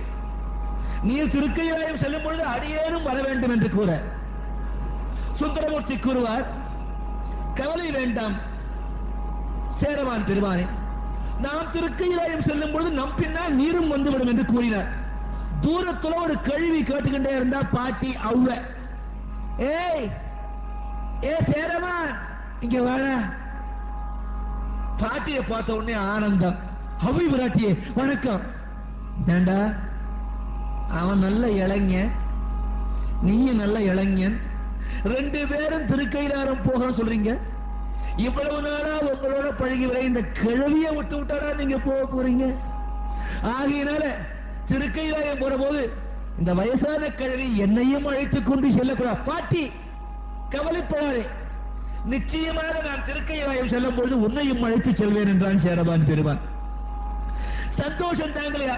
சேரா, நீ நீடூழி வாழ்க என்று அவனை வாழ்த்துவிட்டு பல திருத்தல யாத்திரைகளை எல்லாம் செய்து கொண்டு இந்த அட்டவீரட்டானத்தில் ஒன்றான திருக்கோவிலூர் வீரட்டானேஸ்வரர் ஆலயத்துக்கு வந்து அங்கு தன்னுடைய வாழ்நாள்களை பாதி மகளிர் காப்பாற்றிக் கொண்டு இருப்பாள் குடபுரட்டியில விநாயகப் பெருமானை இவள் வந்தித்துக் கொண்டு வருகிறாள்.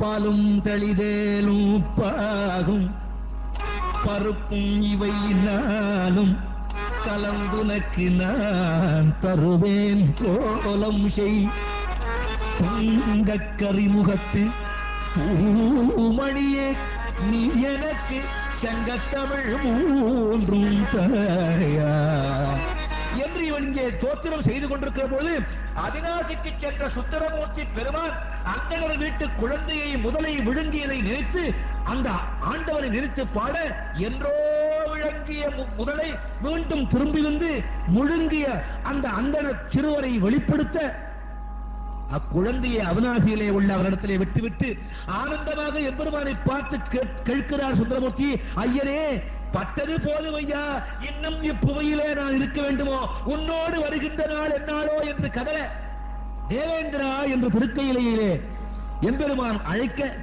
தேவேந்திரன் வர உன் ஐராவதத்தை அனுப்பி சுந்தரமூர்த்தியை அழைத்து வா திருக்கையிலாயத்திற்கு என்று சொல்ல ஐராவத யானை பூவுலையிலே இறங்கி சுந்தரமூர்த்தியை சுமந்து கொண்டு செல்லுகிறது. எங்கோ இருந்த சேரபெருமான் காதலே சுந்தரமூர்த்தி ஐராவதத்திலே ஏறிக்கொண்டு புறப்பட்டு விட்டார் திருக்கையிலாயத்துக்கு. ஐயோ, சுந்தரமூர்த்தி நாயனார் புறப்பட்டு விட்டாரா? ஐயரே, என்னை விட்டு என்ன செய்வேன், உடலும் சரியில்லையே என்று அம்பிகையை வந்திக்க, விநாயக பெருமானை வந்திக்க, உடனே இவர் செவியிலே அம்பிகையை கூறினார். திருப்போரூர் சேத்திரத்திலே வழங்கினார் சுந்தரவல்லியானவள், சேரமான் பெருமானே, உன் பட்டத்து குதிரையின் மீது ஏறி அமர்ந்து கொண்டு அதனுடைய செவியிலே பஞ்சாட்சர மந்திரத்தை ஓது சென்று விடலாம் என்று சொல்ல, குதிரையின் மீது ஏறி வலது காதலே பஞ்சாட்சரத்தை ஓத குதிரை இறக்கை முளைத்து அது தேவலோக குதிரையாக மாறி சேரமான் பெருமானையும் திருக்கையிலாயம் எடுத்து சொல்ற விஷயம் அங்கே அட்ட வீரட்டானேஸ்வருடைய குடிலே விநாயக பெருமான் சன்னதியிலே மெல்ல பூஜை பண்ணிட்டு இருக்காளாம் பாட்டி. பாலும் தெளிதேனும் பாட்டி. சேரமான் பெருமான் திருக்கையிலாயம் புறப்பட்டு விட்டார். சுந்தரமூர்த்தி அவருக்கு முன்னால் புறப்பட்டார். பூஜை கட்டுக்கிறான். நல்லவனுக்கு அடையாளம் சொல்லிக்காத போறது சொல்லுவாளேடா. இந்த வயசான கழவினா திருக்கையிலாயம் போற போது என்னையும் அழிச்சுட்டு போக சொன்னேன், நீ அழிச்சுட்டு போக போற. இதோ நான் வரேன், வேகமாக. ஓம் விநாயகாய நமஹ, ஓம் திரிராஜாய நமஹ, ஓம் கணபதியே நமஹ, ஓம் கணபதியே நமஹ, ஓம் மகேஸ்வராய நமஹ. பாட்டி சத்தம் கேட்டது. என்ன யார் பாட்டி நினைச்சா? அந்த விநாயகருடைய சிலை உருவம் மாறி முழுமுதற் கடவுள் விநாயகர் சொரூபத்தோட தரிசனம் கொடுத்து, பாட்டி என்ன இப்படி அவசர அவசரமா பூஜை பண்ற? எந்த ஊருக்கு அவசர அவசரமா போனோம்? நாம சொல்றதில்ல, அது அன்னைக்கு ஏற்பட்ட பழமொழி. யாராவது அவசர அவசரமா ஏதாவது பண்ண, ஏன் எந்த ஊருக்கு பறக்கிற, அவசர அவசரமா செய்யறிய? இது அன்று விநாயக பெருமான் பாட்டியை பார்த்து சொன்னான். எந்த ஊருக்கு பாட்டி அவசரமா போக வேணும்? விநாயக பெருமானே, சேரமான் பெருமான் கைலாயம் செல்கிறாராம், சுந்தரமூர்த்தி கைலாயம் செல்கிறான். சரிதான், அவங்க கைலாயத்துக்கு போறாங்கிறதுக்காக நீயே அவசர அவசரமா பூஜை பண்ற? ஆண்டவனே, முழு முதற் கடவுளே, இவ ரெண்டு பேரும் என்னைய கூட்டிக்கிட்டு போகலான்னு சொன்னேன், சொல்லிக்காத போயிட்டார்கள். ஆகிய நான் இப்பொழுதாவது வேகமாக சென்று எப்படியாவது அவர்கள் வழி பின்பற்றி செல்லுவேன். பாட்டி, இவ ரெண்டு பேரும் எங்க போறான்னு சொன்னேன்? திருக்கையிலாயம். ஆமா, அந்த திருக்கையிலாயத்திலே யார் இருக்கிறார்கள்? அது ஏன் கேட்கிறார்? எல்லாம் வல்ல சர்வேஸ்வரன், சங்கரன், மகாதேவன், சம்பு, எம்பெருமான், என் நாதன் வீற்றிருக்கிறார். அந்த சிவபெருமான் கைலாயத்தில் இருக்காருன்னு சொன்னியே பாட்டி, அவருக்கும் எனக்கும் என்ன உறவு தெரியுமான்னு கேட்டான். ஆண்டவனே, அவனுடைய மூத்த மகன் அல்லவா நீ? ஏன் பாட்டி, என் வீட்டுக்கு தானே போன, உனக்கு என் வீட்டுக்கு போறதுக்கு நீ எனக்கு பூஜை ஒழுங்கா நிதானமா பண்ண, நான் அழிச்சுக்கிட்டு போறேன். அப்படியா? ஆனந்த பரவசமடைந்தாளா? வாக்குண்ட விநாயகர் வாக்கு கொடுத்தாருன்னா காப்பாத்துவரே. நல்ல மனமுள்ள மாமலர்கள் நொக்குண்ட மேனி முடங்காது பூக்கொண்டு துப்பார் திருவேணி தும்பிக்கு யான் பாதம் தப்பாமல் சாராதமக்கு நல்லதா குள்டாம் வனமுள்டாம் மமலராள் நோக்குள்டாம். மெல்ல வணங்கினார். വളർച്ചയെ പരാപരമായി വയങ്കി വിനായകർ കാക്ക വൈദ്യശന്യളവുപട അതികശവും തറദേകമതോക്കടർതാമമന്ത് കാക്ക വിളറ നെറ്റിயை என்றும் விளங்கிய காசிவர் காக்க பொருவந்தம்மை தளர்வின் மகோதரர் காக்க கடவிழிகள் பாலச்சந்திரன் காக்க கவின் மலரும் அதரங்கசமுகர் காக்க தாலங்கன கீடர் காக்க நவில் ஸ்ரீபுகங்கிரியை காக்க நனிவாக்கை விநாயகர் தான் காக்க ஆவிர் நகை துன்முகர் காக்க அழில் செஞ்செயுபாசபாணி காக்க தவிர்தலா தளம்படி போல் வளர் மணி ஆசையை சிந்திலாத்தர் காக்க காமரபு முகந்தன்னை குணேசனி காக்க கலங்கநேசர் காக்க வாமமேல் உருளோடும் பயந்து கண்டபோடு சர்தாமகந்து காக்க ஏமமொரு மணிமுலை விக்ன விநாசகர் காக்க இதயம் தன்னை தோமகலன் கணனார் காக்க வகட்டினை துறந்து ஹேரம்பர் காக்க பக்கம் இரண்டையும் தராதரர் காக்க பெருட்டத்தை பாவம் நீக்கும் விக்னகரன் காக்க விளங்கிலிங்கம் யாழபூடனர்தான் காக்க தக்க குய்யன் தன்னை வக்கதுன்ற காக்க சகரத்தை இழுக்கணும் காக்க ஊர்வை மங்களமூர்த்தி உவந்து காக்க தாழ்பழந்தாள் மகாபுத்தி காக்க இருபதம் ஏகசந்தர் காக்க வாழ்கரங்கி பிரசாதர் காக்க முன்கையை வணங்குவார் நோய் ஆழ்கழச் செய்ய ஆசாபூரகர் காக்க விரல்பதும் அத்தர் காக்க கேழ்கிணறும் நகங்கள் விநாயகர் காக்க கிழக்கினில் புத்தீசர் காக்க அத்தினீர் சித்தீசர் காக்க உமாபுத்திரர் தென்னாசை மிக்கினரில் கணேசர் காக்க விக்கிர வஸ்திரம் ஏற்கின்னும் திக்கினர் காக்க வாயுவில் கஜகன்னர் காக்க திகழ்பதி தக்கணிபன் காக்க வடகிழக்கில் ஈசனந்தரே காக்க ஏகதந்தர் பகல் முழுதன் காக்க நிரவினும் சந்தி இரண்டன் மாட்டு ஓகையின் விக்னகிருது காக்க இலாக்கதர் பூதம் ஒரு வேதாளம் மோகினி பேய் இவையாதி உயிர் திறத்தால் வருங்குயிரும் முடிவிலாத வேகமொரு பிணிபலமும் விலங்கு உபாசாங்குஷர்தான் விரைந்து காக்க மதுஞானம் கவந்தானம் மானம் மொழி பொழுமன் சரீரம் மற்றும் வலிவாழ தரந்தான் இங்கிரகம் மணி மைந்தர் பயிலட்பாதி கதியாவும் கலந்து சர்வா இவர் காக்க காமர் பௌத்திரம் உன்னான விதியாரும் சிற்றனலா மயூரேஷன் எஞ்ஞான்றும் விரும்பி காக்க வென்றிஷி விதம் கபிலர் காக்க கரியாதையெல்லாம் விகனர் காக்க என்று இவ்வாறு இருதனை முக்காலமும் ஓதினும் நும்பால் இடையூர் ஒன்றும் ஒன்றுரா முனிவரர்கள் யார் ஒருவர் ஓதினாலும் மற்றவாங்கவர் தேகம் பிணியற வச்சிரதேகமாகி மன்னும் என்று தோத்திரம் பாடினாள், கவச்சம் பண்ணினாள். இதை படிச்சாலும் சரி கேட்டாலும் சரி அவன் வாழ்க்கையில் உள்ள அத்தனை வினைகளும் ஓடிவன். எவன் இதை கேட்டு ஓடுவானா? ஒருவேளை காலம் வந்துவிட்டால் நம்மை கவர்ந்து செல்ல அந்த நேரத்திலே நாம் படித்திருந்தாலும் யாராவது ஒரு படித்து பக்கம் இருந்து கேட்டாலும் வந்திருந்த எவன் படபடத்துக் கொண்டு ஓடிவிடுவானா? எந்த நோய் நாம் பொய்க்கு சொல்லல. இந்த கவச்சத்தை பாராயணம் செய்து புற்று நோயையே போக்கி இருக்கிறார்கள். சமீப காலத்திலே 2-3 மாதங்களுக்கு முன்னால் அமெரிக்காவிலே ஒரு அன்பருக்கு புற்றுநோய் கண்டுவிட்டார். எத்தனையோ மருந்து கொடுத்தும் குணமாகவில்லை. கடிதம் எழுந்தார்கள். இந்த விநாயகர் கவச்சத்தை ஒரு புஸ்தகம் அனுப்பினேன். இதை எப்படியாவது ஒரு 3 முறை ஒரே தடவையில் படிக்கிற போது 3 தடவை, ஒரு நாளைக்கு 3 வேளையிலே 300 முறை 9 முறை வாசித்து விடு, அவன் அருள் கிடைக்கட்டும் என்று கூற புற்றுநோய் இருக்கும் இடம் புரியாமல் போய்விட்டது என்று கடிதம் வந்திருக்கிறது. எல்லாம் வல்ல குருநாதன் என் உள்ளிருந்து என்னை பேச வைக்கட்டும். ஓ தேவா, அன்பர்களே, பண்டைய காலம் தொட்டே இப்புவிதனிலே புராணங்களும் இதிகாசங்களும் அடியார் பெருமக்களின் வாழ்க்கை வரலாறுகளும் அவ்வப்பொழுது நம்முடைய உலக வாழ்க்கையிலே ஈடுபட்டு இருப்பினும் நினைவு கூர்ந்து கொள்ள குருவருளும் திருவருளும் கொண்டு சமயங்கள் வாய்க்கப் பெறுகின்றன.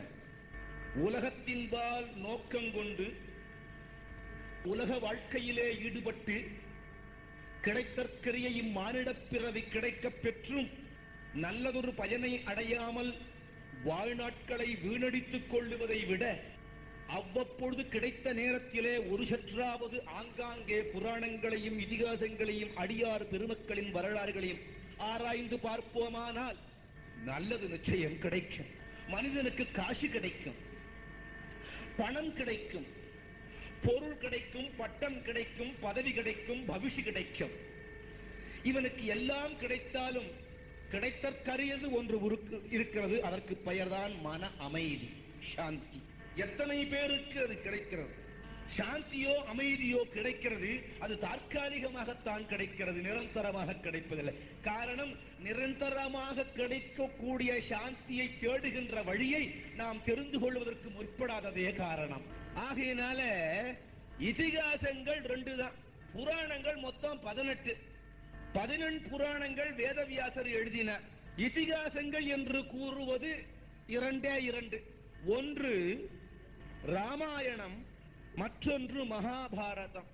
கொஞ்சம் ஆராய்ச்சி பண்ணி பார்ப்போம். ராமாயணம் எல்லாம் வல்ல இறைவன் மானிட உருக்கொண்டு உலகத்து மக்கள் எப்படி இருக்க வேண்டும் என்று தான் நடித்து காட்டினார். ஒரு மனைவியிடம் ஒரு கணவன் எப்படி இருக்க வேண்டும் என்று ராமாவதாரம் சொல்லுகிறது. உடன் பிறந்த சகோதரர்களிடத்திலே எப்படி இருக்க வேண்டும் என்று காட்டிக் கொடுக்கிறார். ஆபத்து என்று சரணாகதி வந்து அடைந்தவனை எப்படி காக்க வேண்டும், தன் உயிரையும் கொடுத்து என்பதையும் காட்டுகிறான். மனிதன் மிருகம் என்று இல்லாமல் இருபாலருக்கும் அன்பு செலுத்துவது எப்படி என்று காட்டுகிறான். பகைவனுக்கும் எங்கனம் அருளுவது என்று காட்டுகிறான். பெரியவர்களுக்கு, மகரிஷிகளுக்கு, படித்தவர்களுக்கு, அறிவாளிகளுக்கு எப்படி இருக்க வேண்டும் என்று காட்டுகிறார். மாற்றான் தாய்மார்கள் வாய்ப்பில் அவர்களிடத்திலேயும் எப்படி நடந்து கொள்ள வேண்டும், தந்தையினிடத்திலே எப்படி நடந்து கொள்ள வேண்டும், தாயினிடத்திலே எப்படி நடந்து கொள்ள வேண்டும், ஊர் மக்களிடத்திலே எப்படி நடந்து கொள்ள வேண்டும், ஒரு கணவனாக எப்படி நடந்து கொள்ள வேண்டும், ஒரு மனிதனாக எப்படி நடந்து கொள்ள வேண்டும், ஒரு நண்பனாக எப்படி நடந்து கொள்ள வேண்டும், ஒரு பகைவனாக எப்படி நடந்து கொள்ள வேண்டும், ஒரு மன்னனாக எப்படி நடந்து கொள்ள வேண்டும், ஒரு சாதாரண பிரஜையாக எப்படி நடந்து கொள்ள வேண்டும் என்று உலகத்திலே பிறந்த மனிதன் ஒவ்வொருவனும் தன் வாழ்க்கையை எப்படி நடத்திக் கொள்ள வேண்டும் என்று வாயினால் சொன்னால் இவனுக்கு புரியுமோ புரியாதோ என்று அந்த இறைவன் திருவுருக்கொண்டு, மானிட உருக்கொண்டு நமக்கு எல்லோருக்கும் நடத்தி காட்டினான். அது ராமாயணம். ஆனா அதற்கு பெயர் ராமாயணம் தான். தமிழிலே சொல்லும் பொழுது இராமாயணம், அவ்வளவுதான். அதே பாரதத்தை பாரதம் என்று கூறுவதில்லை, மகாபாரதம். எங்கேயாவது மகாராமாயணம்னு கேள்விப்பட்டிருக்கீங்களா? மகா என்ன ரொம்ப பெருசுன்னு அர்த்தம். என்ன கவனிங்க, ரொம்ப நாளா இதுக்கு அர்த்தம் நமக்கு தெரியாம இருக்கலாம் ஒரு சிலருக்கு. எனக்கே ரொம்ப நாளா தெரியாம இருந்தது. குருவருளினாலே தெரிந்து கொண்டேன். இதிகாசங்கள் ரெண்டும் பெருசுதானே. மகத்து என்கிற சப்தம் அதுதான், அதிலிருந்து வந்ததுதான் மகா. மகாராமாயணம் எங்கேயாவது இருக்கா? மகாபாரதம் தான் இருக்கு. சென்னையில ஒத்தனுக்கு ஒத்தன் அடிச்சுக்கிட்டான்னா சண்டை போட்டுக்குவான். அவன் பெரிய மகா இது, அது என்னது மகா இது, ரொம்ப பெரியவனா என்று கருத்து. ஆகையினால ராமாயணமும் பாரதமும் இரண்டு தான் இதிகாசங்கள். இறைவனே வந்து திருவுருக்கொண்டு திருவவதாரம் எடுத்து வந்த கதைக்கு மகத்து மகா என்கிற பெரிய சப்தம் இல்ல. பாரதம் அப்படி இல்ல. இறைவன் அங்கும் இங்கும் எப்போ தலையை காட்டுறான், அவ்வளவுதான். ஏன் இதுக்கு மட்டும் மகான்னு போட்டாங்க தெரியுமா? ராமாயணத்துல குடும்ப சண்டை இல்ல, சொத்துரிமை பிரச்சனை கிடையாது. இருக்குன்னு ஒருவேளை நீங்க சொல்லலாம். கைகேயி தன்னுடைய மகனுக்கே இந்த நாடு கிடைக்க வேண்டும், மூத்தாள் பெற்ற மூத்த மகன் காட்டுக்கு போனோம்னு சொன்ன போது சண்டை இல்லையா? முடியாது. ராம சொல்லி இருந்தான்னா சண்டை. இந்த நாடு, நகரம், மனைவி, மக்கள் இது சாஸ்வதம் இல்லை என்று பூரண துறவியாக வேண்டாம் என்று தம்பிக்கு விட்டு கொடுத்து விட்டு போனோம் அண்ணா. இப்ப பண்ணுவானா? அப்ப எப்ப வாய பொழப்பான்னு காத்திருக்கும் பிள்ளைங்க. வச்சுட்டு போனதை வக்கீல வச்சு சட்ட பிரகாரம் கிழிச்சு எடுத்துக்கிறான் பங்கு. அப்படிதான் ஒருத்தன் போயிட்டான். ரெண்டே புள்ள, ஒருத்தன் கட்டிக்காரன், ஒண்ணு அசடு, எல்லாத்தையும் பங்கு போட்டான். சாமி படம் இருந்தது. அவர் சொன்னார் வக்கீலப்பா, படத்தை நீ எடுத்துக்க, விக்கிரகத்தை அவன் எடுத்துக்கிட்டான். அதெல்லாம் முடியாது, எல்லாத்திலையும் சரி பாதி போடணும், படத்தையும் கிழியணும், விக்கிரகத்தையும் பாதி உடையணும். அவர் வச்சுட்டு போனது ஒரே ஒரு பசுமாடு, அதை எப்படி பங்கு போடுறது? வெட்டுனா. அப்பெல்லாம் பசுவதை சட்டம் கொண்டு வரப்படவில்லை. வெட்டுனா. அப்ப இந்த புத்திசாலி பைய பார்த்தான், பசுமாட்டை வெட்டினா அப்புறம் என்ன பிரயோஜனம்? நான் 2 நாளைக்கு குழம்பு வைக்கலாம், 3வது நாள் வக்கீலையா பசுமாடு அப்படியே இருக்கட்டும், ஒரு பாதி அவன் வச்சுக்கிட்டான், ஒரு பாதி நான் வச்சுக்கிறேன். சரி, தம்பியை கூப்பிட்டான். சத்த அசேடு முட்டாளு, ஒண்ணும் தெரியாது. தம்பி, தலை பக்கம் உனக்கு, பின்பக்கம் எனக்கு. இந்த அசேடு சரின்னு ஒத்துண்டு. தலை பக்கம் இவனுக்கு சொந்தமா. தினம் கொள்ளு வைக்கிறான், பருத்தி கொட்டை அரைச்சி வைக்கிறான், சோளத்தட்டு போடுறான், நல்ல புல்லு கொண்டு வரான், கழுநீர் வைக்கிறான், புண்ணாக்கு போடுறான். தலை பக்கத்துக்கு உடையவன். பின்பக்கத்துக்கு சொந்தக்காரன் தினம் பாலை கறந்துக்கிறான். எதிர் வீட்டில் ஒருத்தர் இருந்தால் பார்த்தார். அடப்பாவி, கூட பிறந்த தம்பி, அவனை ஏமாத்தி இப்படியா செஞ்சேன்னார். இந்த பிள்ளையாண்டா அசட்டு பிள்ளையாண்டான் போனா அங்க. அப்ப சொன்னார் அந்த பெரியவர், உனக்கு தினம் பால் கிடைக்கிறதுக்கு ஒரு வழி பண்றேன். என்ன? தலைப்பக்கம் உனக்கு தானே சொந்தம். ஆமா, புல்லு கில்லு போடாம இருக்காது, அது செத்து போடும். அவன் பால் கறக்கிற போது அந்த கொம்பை பிடிச்சி ஆட்டுனார்.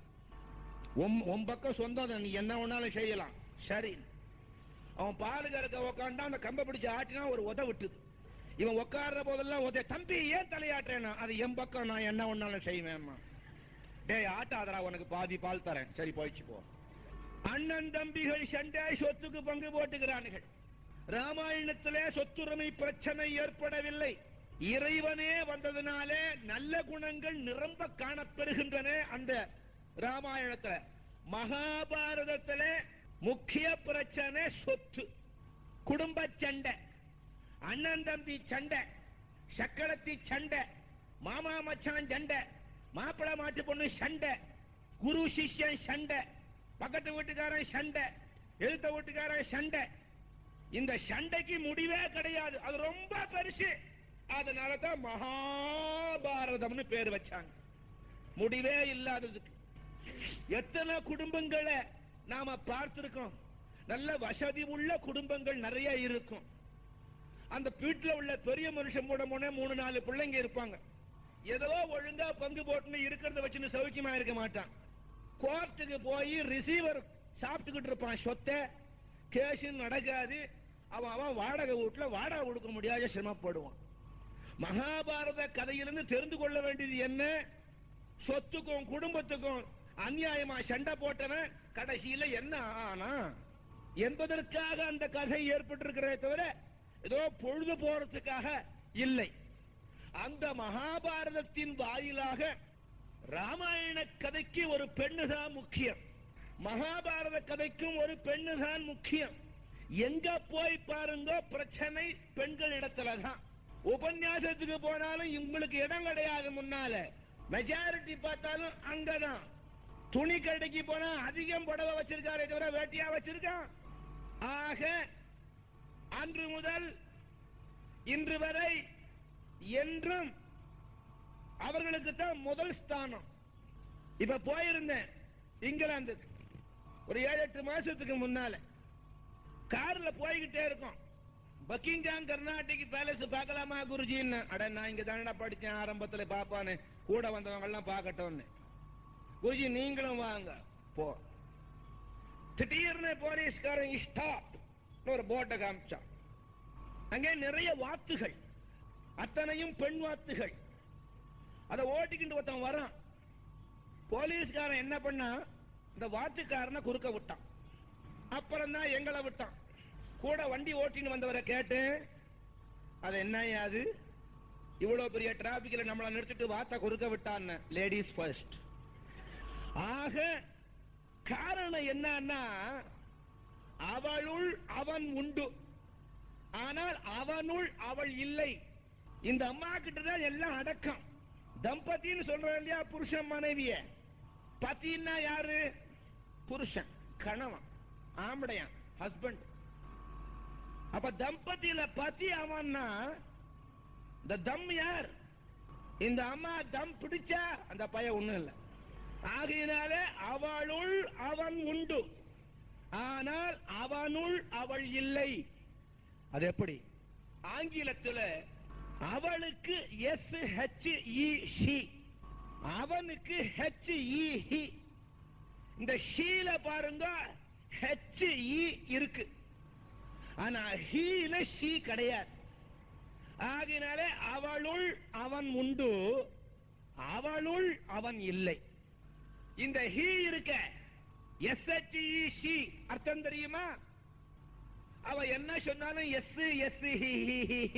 இழுச்சுக்கிட்டு இருப்பான். ஆக அவளுள் அவன் உண்டு, ஆனால் அவனுள் அவள் இல்லை. உலகநாயகி, அங்க பிரம்மதேவனை எடுங்கள், மகாவிஷ்ணுவை எடுங்கள், சங்கரனை எடுங்கள். அங்கே சக்தி பராசக்தி பிரம்மனிடத்திலே சரஸ்வதியாகவும் மகாவிஷ்ணுவனிடத்திலே லக்ஷ்மியாகவும் சாட்சாத் கைலயங்கிரிநாதனிடத்திலே பார்வதியாகவும் அந்த பராபட்டாரிகை மகாபராசக்தி விளங்குகிறாள். ஆக எங்கும் மூல காரணமாக இருப்பது சக்தி. அந்த சக்திக்கு தான் நாம மற்றொரு பெயர் வைக்கிறோம், மின்சாரம். திடீர்னு மைக்கு பேசலன்னா கரண்ட் ஃபெயில்யூர், சக்தி இல்லைங்கிறோம். தம்பி அந்த பெஞ்சை கொஞ்சம் தள்ளி போடு. குருஜி நான் ஒண்டி எப்படி போடுவேன், அத தூக்கறதுக்கு சக்தி இல்ல. அப்ப சில பேரை பார்த்து சொல்றான், சக்தி இல்லைன்னா சிவனேன்னு குந்திக்கிட்டேன்டா. ஆக எங்கும் நமக்கு தேவைப்படுவது சக்தி. அந்த சக்தி நம்முள்ளேயே இருக்கிறது. நம்முள்ளே இருக்கின்ற சக்தியை நாம் சரிவர புரிந்து கொள்ளவில்லை. காரணம், வெளியிலேயே பார்த்துக்கிட்டு இருக்கோமே தவிர உள்ள பார்க்கவே ஆரம்பிக்கவில்லையே. நாம நினைக்கிற இந்த கோவில் நமக்கு வெளியில இருக்கு, இந்த சிங்க மகாபுரி நமக்கு வெளியில இருக்கு, பாரத தேசம் வெளியில இருக்கு, அமெரிக்கா வெளியில இருக்கு, அது எங்கோ இருக்கு, ஆஸ்திரேலியா எங்கோ இருக்கு, ஆப்பிரிக்கா எங்கோ இருக்கு, சந்திரமண்டலம் எங்கேயோ இருக்கு, செவ்வாய் கிரகம் எங்கேயோ இருக்கு, ஆகாசம் எங்கேயோ இருக்கு, சமுத்திரங்கள் எங்கோ இருக்கு என்று அறியாமையின் காரணத்தினாலே கூறுகிறோம். உண்மையில் ஆராய்ந்து பார்த்தால் அத்தனையும் நம்முள்ளே இருக்கின்றன. என்னைக்கு நீ உன்னை பார்க்கிறாயோ அன்னைக்கு அவ்வளவையும் பார்க்கலாம். உன்னுள்ளே அத்தனையும் இருக்கு. குருஜி நீங்க திரௌபதி அம்மன் கதை சொல்லுவீங்கன்னு தான் வந்தோம், அதுக்கும் இதுக்கும் என்ன சம்பந்தம்? அவளை பத்தி நான் சொல்லணுமான அந்த சக்தியை விரிவுபடுத்தி விட்டுனா போகணும். சுவாமி உலகத்தின் கண் எனக்கு ஹரிதாஸ்கிரி சுவாமின்னு பேரு. ஆனா குருநாதன் எனக்கு தீக்ஷா நாமம் கொடுத்தது அம்பிகாதாசர்னு தான். ஆதியிலிருந்து அவர் அருளினாலே தேவி உபாசகனாக திகழ்ந்த அனுகிரகம். அப்படி சக்தியை பற்றி சொல்ற போது ஓரளவு விரிவுபடுத்தி சக்தி என்றால் என்ன என்று தெரிந்து கொண்டு பிறகு திரௌபதியை பத்தி நாம என்னமோ கதை கேட்டிருக்கமே தவிர அதுக்குள்ள ஒரு தத்துவம் ரகசியம் இருக்கு, அதை தெரிந்து கொள்ள வேண்டாமா? சீதா புராட்டிக்கு தனியா எங்கேயுமே கோயில் கிடையாது. அர்ஜுனன் பொண்டாட்டி 1000 பேர், அல்லின்னு ஒத்தி, சுபத்ரான்னு ஒத்தி, இவங்களுக்கெல்லாம் கோயில காணோம். திரௌபதிக்கு மட்டும் ஏன் கோயில்? அது வர்றதுக்கு முன்னால இதை கொஞ்சம் விவகாரமா பார்த்தா தான் அது புரியும். வெறும் கதை இருக்க அது பொழுத போக்கி விடும், வாழ்க்கைக்கு பயன்படாது. ஆக நம்முள்ளேயே இத்தனையும் இருக்கு. நீங்க சொல்றீங்களே, நீங்க வெளியில உட்கார்ந்து இருக்கீங்க பாக்குறேன், உங்களுக்கு வெளியில நாங்க இருக்கோம், எங்களுக்கு வெளியில நீங்க இருக்கீங்க, ஆனா எல்லாம் உள்ள இருக்கீங்களே, இத்தனோண்டு கூட்டுக்குள்ள இருக்குமா? சொல்றேன் மகனே, படுத்துக்க போறேன். நீ ரோட்லயா படுத்துக்கிற?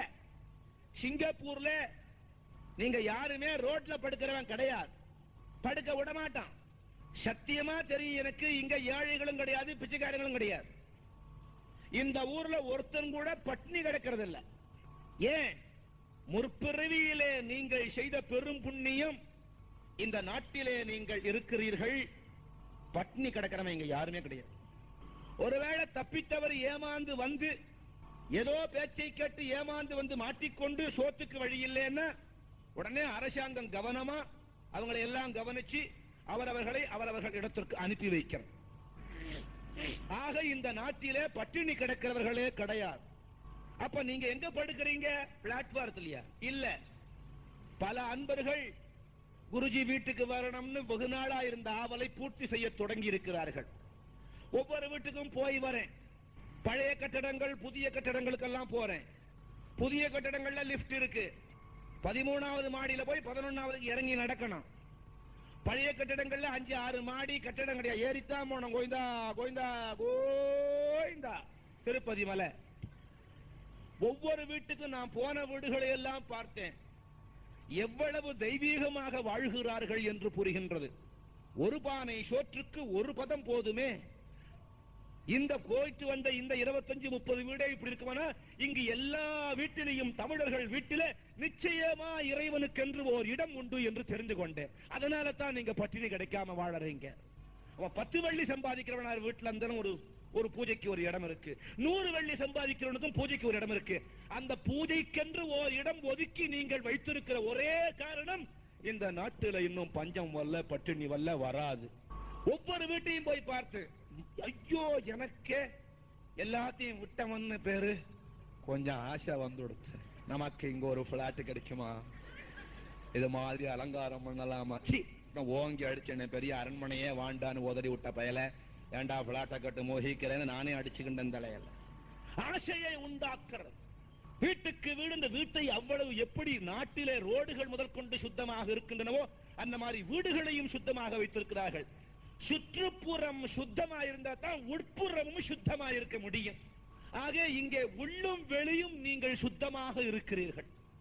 அவரவர்கள் காரியம் உண்டு, அவரவர்கள் காரியத்தை அவரவர்கள் கணித்துக் கொண்டிருக்கிறீர்கள். இடையிலே கொஞ்சம் காத்து கொசு புயல் வரும், அதை நீங்கள் பாராட்டுவது இல்லை என்பதையும் புரிந்து கொண்டேன்.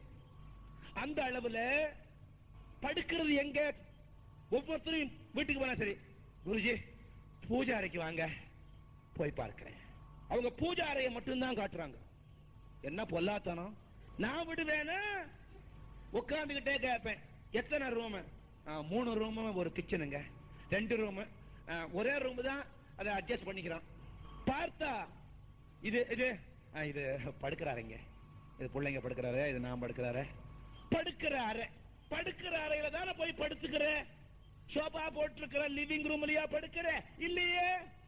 அப்ப படுக்கிற ரூம்ல படுக்கிற போது நல்லா கவனிங்க, நீங்கள் நன்றாக விளங்கிக் கொள்ள வேணும், புரிந்து கொள்ள வேணும், அறிந்து கொள்ள வேணும்னு சொல்றேன். தலையில 2 தலகாணி, கால் மாட்டுல 2 தலகாணி. கொஞ்சம் வசதி உள்ள வீட்டுல இடது பக்கம் தலகாணி, வலது பக்கம் தலகாணி. அடாடாடா, தொட்டு பார்த்தேன் தலகாணிய, என்ன சாஃப்ட். தங்கி இருக்கேனே நான் ஒரு வீட்டுல, அன்பர் ரங்கநாதன் வீட்டுல. எனக்குன்னு ஒரு ரூம் ஒதுக்கி வச்சிருக்காங்க. போன தடவை வந்த பிற்பாடு அந்த ரூம்ல வேற யாரும் அப்புறம் படுக்கிறதே கிடையாது. அவ்வளவு பக்தி ஸ்ரத்தையா அந்த ரூம் அப்படியே வச்சிருக்காங்க. அந்த படுக்கை அப்படியே இருக்கு. ஏறி உட்கார்ந்தா ஒரு தடவை ஆதிசேஷனை பாதாள லோகத்துல போய் பார்த்து விட்டு மறுபடியும் மேல போய் சத்தியலோகம் பார்த்துட்டு வருது. அப்படி ஒரு ஸ்பிரிங் ஆக்ஷன். தூக்கம் தான் வரமாட்டேங்குது. கட்டையிலேயே படுத்து பழக்கம், அதுல தூக்கம் வரமாட்டேங்குது. தலகாணி அதுக்கு மேல சாஃப்ட். எங்கேயாவது நான் எழுந்து வெளியில ஓடிட போறேன்னு ஒரு கலர் டெலிவிஷனை வேற கொண்டு ரூம்ல வச்சிருக்காங்க. அது வெடிய வெடிய ஓடப்படாதா? 11:55 பட்டுன்னு வெள்ளையா போயிடுறது.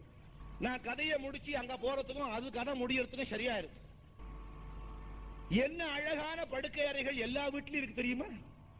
அப்படி படுக்கிற போது நீ எப்படி படுக்கிறேன்னு நான் சொல்றேன். நான் எப்படி படுக்கிறேன்னு சொல்ல முடியாது உங்களுக்கு, ஏன்னா நான் படுக்கிறது இல்ல. 10-15 வருஷம் ஆச்சு படுக்கிறதே. சும்மா போன மாதிரி சரீரத்தை போட்டுருக்குமே தவிர உறக்கம் கிடையாது. எப்பவும் விழிப்பு தான். இனி உறங்க வேண்டாம்னு குருநாதர் சொன்னாரு. அன்னிலிருந்து உறக்கம் கிடையாது. ஏதோ உடலுக்காக ஒரு களைப்புக்காக கொஞ்சம் அது நடமாட வேணுமேங்கிறதுக்காக இந்த சொக்காய் சரியா இருக்கிறதுக்காக அப்படி போட்டு வைக்கிறது. யார் எந்த நேரத்தில் வந்து கூட்டாலும் குருஜின்னா உடனே ராதே கிருஷ்ணன் சொல்லுவேன் பதில். படுக்கறையில போய் படுக்கிற, தலாலை போட்ட படுத்த உடனே வா தூங்குற கிடையாது. 1 மணி 2 மணி பிறண்டு பிறண்டு பிறண்டு பிறண்டு படுத்து அந்த கரெக்ட் பிரிசைஸ் பாஸ்டர் வர்ற வரையில் பிறண்டு இருக்க. அந்த கரெக்டான பாஸ்டர் அந்த நிலை வந்தவுடனே உன்னை அறியாமல் கண்ணு தூங்கி போற. தூங்குற வரையில் உனக்கு நினைப்பு இருக்கு. நீ கட்டில படுத்திருக்க, போர்வை போத்திருக்க, ஃபேன் சுத்துது, இவ்வளவு நினைப்போடு தான் இருக்க. தூங்கின உடனே உனக்கு கட்டில் ஞாபகம் இருக்கா? தலகாணி ஞாபகம் இருக்கா? போர்வை ஞாபகம் இருக்கா? அப்பொழுது கனவு உலகம் ஆரம்பம். 100-99 பேருக்கு வெட்டும் குத்தும் தான் கனவு. நல்ல கனவே அப்பனான கிடையாது. ஏதோ 1000ல் 1 நல்ல கனவு காணும். அப்படி கனவு உலகத்துல நீங்க இருக்கிற போது தூங்குறது உங்களுக்கு நினைப்பு இருக்கா? கனவு உலகத்திலே நீங்கள் விழித்துக் கொண்டிருக்கிறீர்கள்.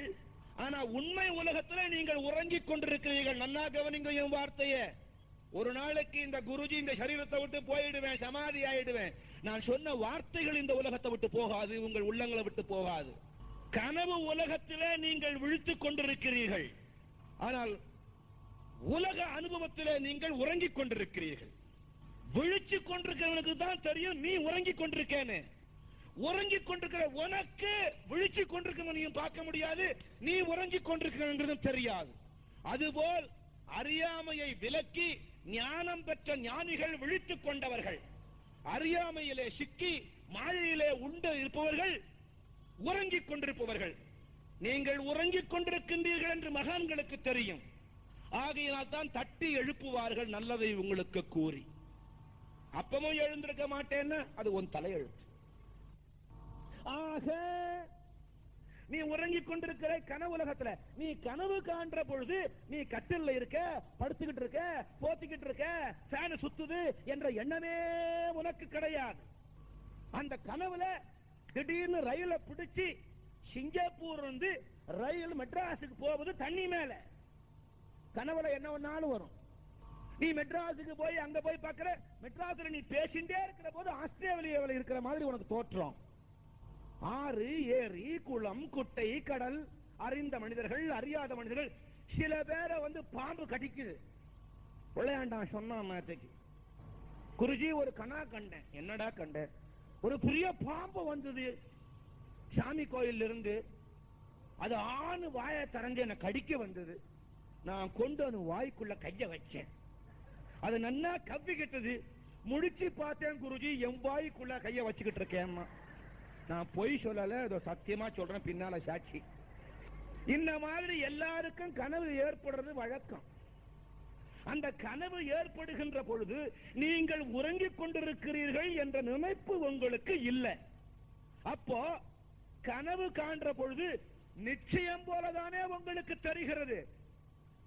ரயில்ல போறீங்களே, அந்த ரூமுக்குள்ள ரயில் வந்துதா? சொல்லுங்கள். சென்னைக்கு சென்றீர்கள் கனவுல, மெட்ராஸ் அந்த ரூமுக்குள்ள வந்ததா? சமுத்திரத்துல குதிக்கிற மாதிரி கனவு, உன் ரூமுக்குள்ள ஒரு டொப்பு தண்ணியாவது இருக்கா? அந்த ரூம்ல ஒன்னையும் படுக்கையும் தவிர வேற கிடையாது. ஆனா இவ்வளவு எப்படி நீ பார்த்த? ஆக உன் உள்ளே அத்தனையும் தெரிகின்றது. அதுபோல இந்த ஆன்மா உறங்கிக் கொண்டிருக்கின்றன. இதுக்குள்ள இப்ப நாம கனவு கண்டு கொண்டிருக்கிறோம். மகா மாரியம்மன் ஆலயத்திலே குருஜி வந்திருக்கிறார், திரௌபதி அம்மன் சரித்திரம் சொல்லுகிறார் என்று நீங்கள் பார்த்துக் கொண்டு நான் சொல்லிக் கொண்டிருக்கிறேனே, இது உங்கள் ஆன்மாவின் உறக்கத்திலே ஏற்படுகின்ற கனவிலே தோன்றுகின்ற காட்சி. இது நிச்சயம் அல்ல. குருஜி நீங்களும் அப்போ கனவுல தானே இருக்கீங்க? இல்லை, சத்தியமா இல்லை. கனவு காண்டு கொண்டிருக்கின்றவரை பார்த்துக் கொண்டிருக்கிறேன் குருவருளினாலே. நான் உறங்கவில்லை. காரணம், உறங்கிக் கொண்டிருந்தவனை தட்டி எழுப்பி விட்டார் அந்த குரு பெருமான். ஆகினால தூங்குறவனை பார்த்து சொல்ல முடியும். ஆக என்று இந்த ஆன்மா விழித்துக் கொள்ளுகிறதோ அன்று புரியும், ஆஹா இவ்வளவும் கனவா. Then you will become to understand the reality. உண்மை என்ன என்பது உங்களுக்கு விளங்கிவிடும், புரிந்துவிடும். அது புரிந்து கொள்ளுகின்ற வரையில் இந்த கோவிலுக்கு போவது, நல்ல வார்த்தைகள் கேட்பது, பஜனைகளிலே ஈடுபடுவது, தான தர்மங்கள் செய்வது, அன்பாக பழகுவது, இதையெல்லாம் நல்ல கனவு. அடுத்தவனை பத்தி குறை சொல்றது, சொத்துக்கு அடிச்சுக்கிறது, இவனை பத்தி பேசுறது, அவனை பத்தி பேசுறது, இதெல்லாம் கெட்ட கனவுகள். ஆக என்று இந்த ஆன்மா விழித்துக் கொள்ளுகிறதோ அன்றைக்கு புரியும். அது அந்த ஆன்மா விழித்துக் கொள்ள வேண்டுமா? தட்டி எழுப்புவதற்கு ஒரு ஆள் வேண்டும். அவனுக்கு பெயர் தான் குருமூர்த்தி. ஏற்கனவே எழுந்தவன் தான் நமக்கு குருவா இருக்க முடியுமே தவிர இன்னொரு தூங்குறவனை போய் நம்ம வைத்துக் கொண்டா முடியுமா? தூங்குறவனோட பேச முடியுமா? அதுபோல எல்லாவற்றிற்கும் மூல காரணமான ஒரு சக்தி நம்முள்ளே இருந்து உள்ளேயும் காட்டுகிறது, வெளியேயும் காட்டுகிறது. அந்த சக்தி இருக்கிறதே, அந்த சக்திக்கு தாய் வடிவம் கொடுத்தார்கள் புராணத்தை எழுதிய பௌராணிகர்கள். இவன் என்னதான் ஆபீஸுக்கு போய் சம்பாதிச்சு வந்தாலும் சமயக்கட்டில இந்த அம்மா சமைச்சாத்தானே இவன் அடுத்த நாள் ஆபீஸுக்கு போக முடியும். அதாவது நான் 2 பேரும் ஆபீஸுக்கு போற வீட பத்தி பேசல, ஹவுஸ் வைஃப் என்று பெருமையாக கூறிக்கொள்ளுகின்ற அளவுக்கு வீட்டிலே இந்த பெண்ணு சமைத்தால் தானே அவன் சம்பாதித்து வந்தாலும் சாப்பிட முடியும். எனக்கு 2500 வெள்ளிங்க சம்பளம், தின்ன உக்காண்டு நோட்டா வச்சுண்டு பசி ஆறுமா? ருச்சி கிடைக்குமா? 2500 வெள்ளி கிடைச்சாலும் வெள்ளிக்கிழமை சாயங்காலம் அந்த வெள்ளியை எடுத்துட்டு, ஏன்னா சனி ஞாயிறு லீவு, கடைக்கு போய் கிடைச்சதெல்லாம் வாங்கி வீட்டுல கொண்டு போட்டா அவன் நினைச்ச மாதிரி சமைக்க, நீயும் நினைப்பு இல்லாம திங்க, அடுத்த நாள் ஆபீஸ் போக முடியும். ஆக எல்லாவற்றிற்கும் மூல காரணம் சக்தி. அந்த சக்தி வடிவத்திற்கு தாய் வடிவம் கொடுத்தார்கள். ஏன்? அந்த சக்திக்கு கருணை அதிகம், அன்பு அதிகம். ஆம்பளையை விட பொம்பளைக்குத்தான் இளகிய மனசு.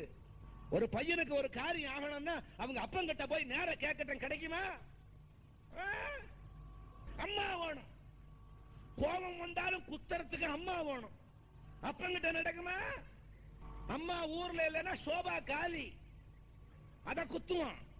அவ இருந்தா அவ முதுகல குத்துவான். அதான் தாயாரிடத்துல ஏன் இந்த பிள்ளைக்கு பற்று அதிகம்? சுலபமாக அந்த அன்பை பெறக்கூடிய இடம் அது.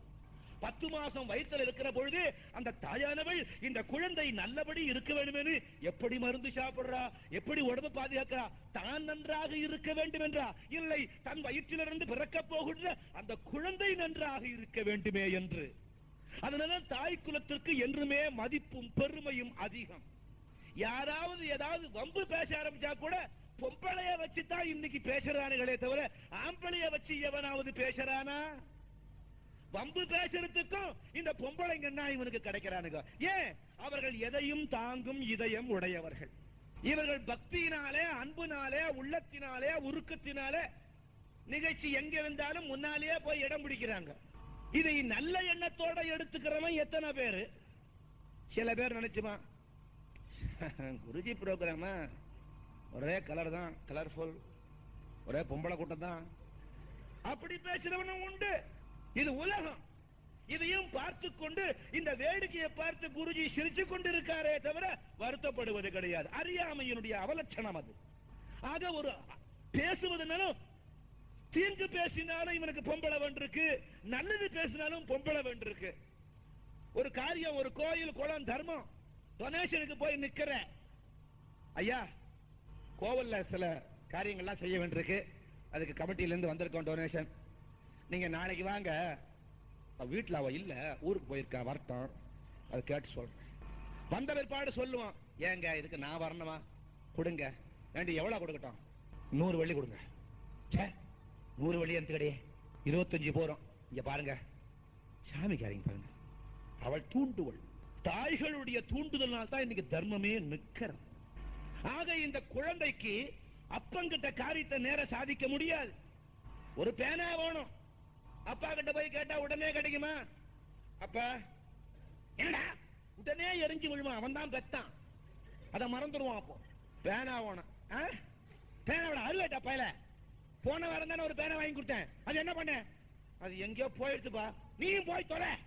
மறுபடியும் பேனா கேட்க உள்ள விடுவா, விட்டா செவுட்டுல ஓங்கி ஒரு அறை விடுவான். பேனாவான், பேனா அருவேட்டா பய. வாரத்துக்கு ஒரு பேனா படிச்சு கிழிக்கிறான். SSLC 4 தடவை கோட்டு, 4 வருஷமா ஒரே கிளாஸ், உனக்கு பேனா வேற அருவேட்ட வேலை போடா அந்த பக்கம். உடனே நேர போவான் அம்மா கிட்ட. அம்மா அம்மா, ஏண்டா ராஜா அங்க எரிஞ்சு விழுவல, சத்தம் போடுவல, ஏண்டா ராஜான்னு தான் சொல்லுவான். அவருக்கு என்ன வேலை? இதே ஜோலி. என்னடா வேணும் உனக்கு? வேணுமா? ஏண்டா போன வாரம் உங்க அப்பா வாங்கி கொடுத்தாரு, போச்சு, நான் என்ன பண்ணட்டும்? சரி சரி, அழு தொலைக்காத சனின்னு உட்கார், நான் வாங்கிட்டு வரேன். என்னங்க ஐயா, ஏண்டி கொஞ்சம் இப்படி வரையில? குழந்தை ஏதோ ஒரு பேனா கேட்டானே, அதுக்கு எந்த இப்படி சல்லுன்னு எரிஞ்சு விழுந்தீங்க? பேனா? உன் பிள்ளைக்கு பேனா வேற? போன வாரம் கொடுத்தன என்ன ஆச்சு? இங்கே தொலைஞ்சு போச்சோம். இவனையும் தொலைஞ்சு போச்சு சொல்லு, அதுக்கு பெத்துக்காமே இருக்கலாங்க. பேனா இவனுக்கு எதுக்கடி? எதுக்கடி இவனுக்கு பேனா? ஒழுங்கா படிக்கிறானா? எனக்கு தெரியாத நீ எத்தனை திருட்டு காரியம் பண்றான், இவன் எனக்கு தெரியாதுன்னு இவன் நினைச்சுக்கிட்டு இருக்கான். இவருடைய சொற்பொழிவு அங்கதான் நடக்கும். எவ்வளவு நேரம்னு பாருங்க. எனக்கு தெரியாத நீ எத்தனை காரியம் பண்றான், தெரியாது, அப்பனுக்கு தெரியாதுன்னு நினைச்சுக்கிட்டு இருக்கான். இவன் அறிவு கட்ட பையன். இவன் புள்ளதான். இவனே சொல்லுவான் அறிவு கட்ட பையன். அறிவு கட்டவனுடைய புள்ளேன்னு அர்த்தம். மடப்பைய மகனே, இவனே வைவான் அவன் புள்ளைய. அர்த்தமே தெரியாது, கோபம் வந்துட்டா, மடப்பைய மகனே. ஏங்க சல்லு சல்லுன்னு எரிஞ்சு விழுங்க காலம் காத்தால? திங்கக்கிழமை அதுவுமா? கோயிலுக்கு போன உபன்யாசம் படி, பெரிய உபன்யாசம் இல்ல, அவன் சோத்துக்கு லாட்டி உபன்யாசம் பண்ணி ஊரை பரட்ட வந்திருக்கான். உனக்கு வேற ஜோலி இல்ல, படி. இங்க பாருங்க, எத்தியாவது சொல்லாதீங்க, நம்ம ஏதோ நம்ம பண்ண பாவம் இதே போறோம், இன்னும் ஊரை வேற ஏதாவது சொல்லி பண்ண வேண்டாம். நமக்கு என்னத்துக்கு போக வேண்டாம்னா போகல, இதுக்காக எதுக்கு நீங்க அவங்க வர முன்ன பண்ண தெரியாதவங்க எல்லாம் கச்சாமச்சான்னு பேசுறீங்க? சப்ஜெக்டே மாறி போச்சு.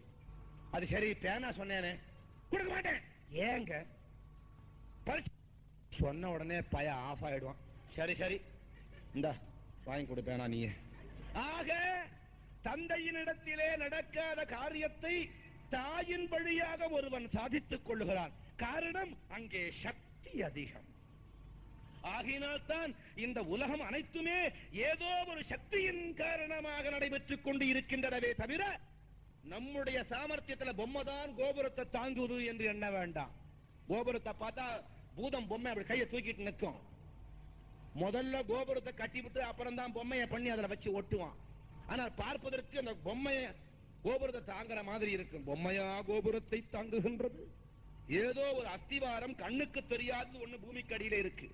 அந்த அஸ்திவாரம் வீட்டை பாக்குறோம். ஆஹா, என்ன மாளிகையா இந்த சிங்கப்பூர்ல! எத்தனை மாடிய? இப்போ 56 மாடி வரையில் வந்துடுத்துங்க குருஜி. 60 கட்டணம் பாக்குறாங்க. அது என்னமோ ஆக்சிஜன் இந்த லிப்ட்ல சரியா வராதனால அது கொஞ்சம் ரிசர்ச்ல இருக்கு.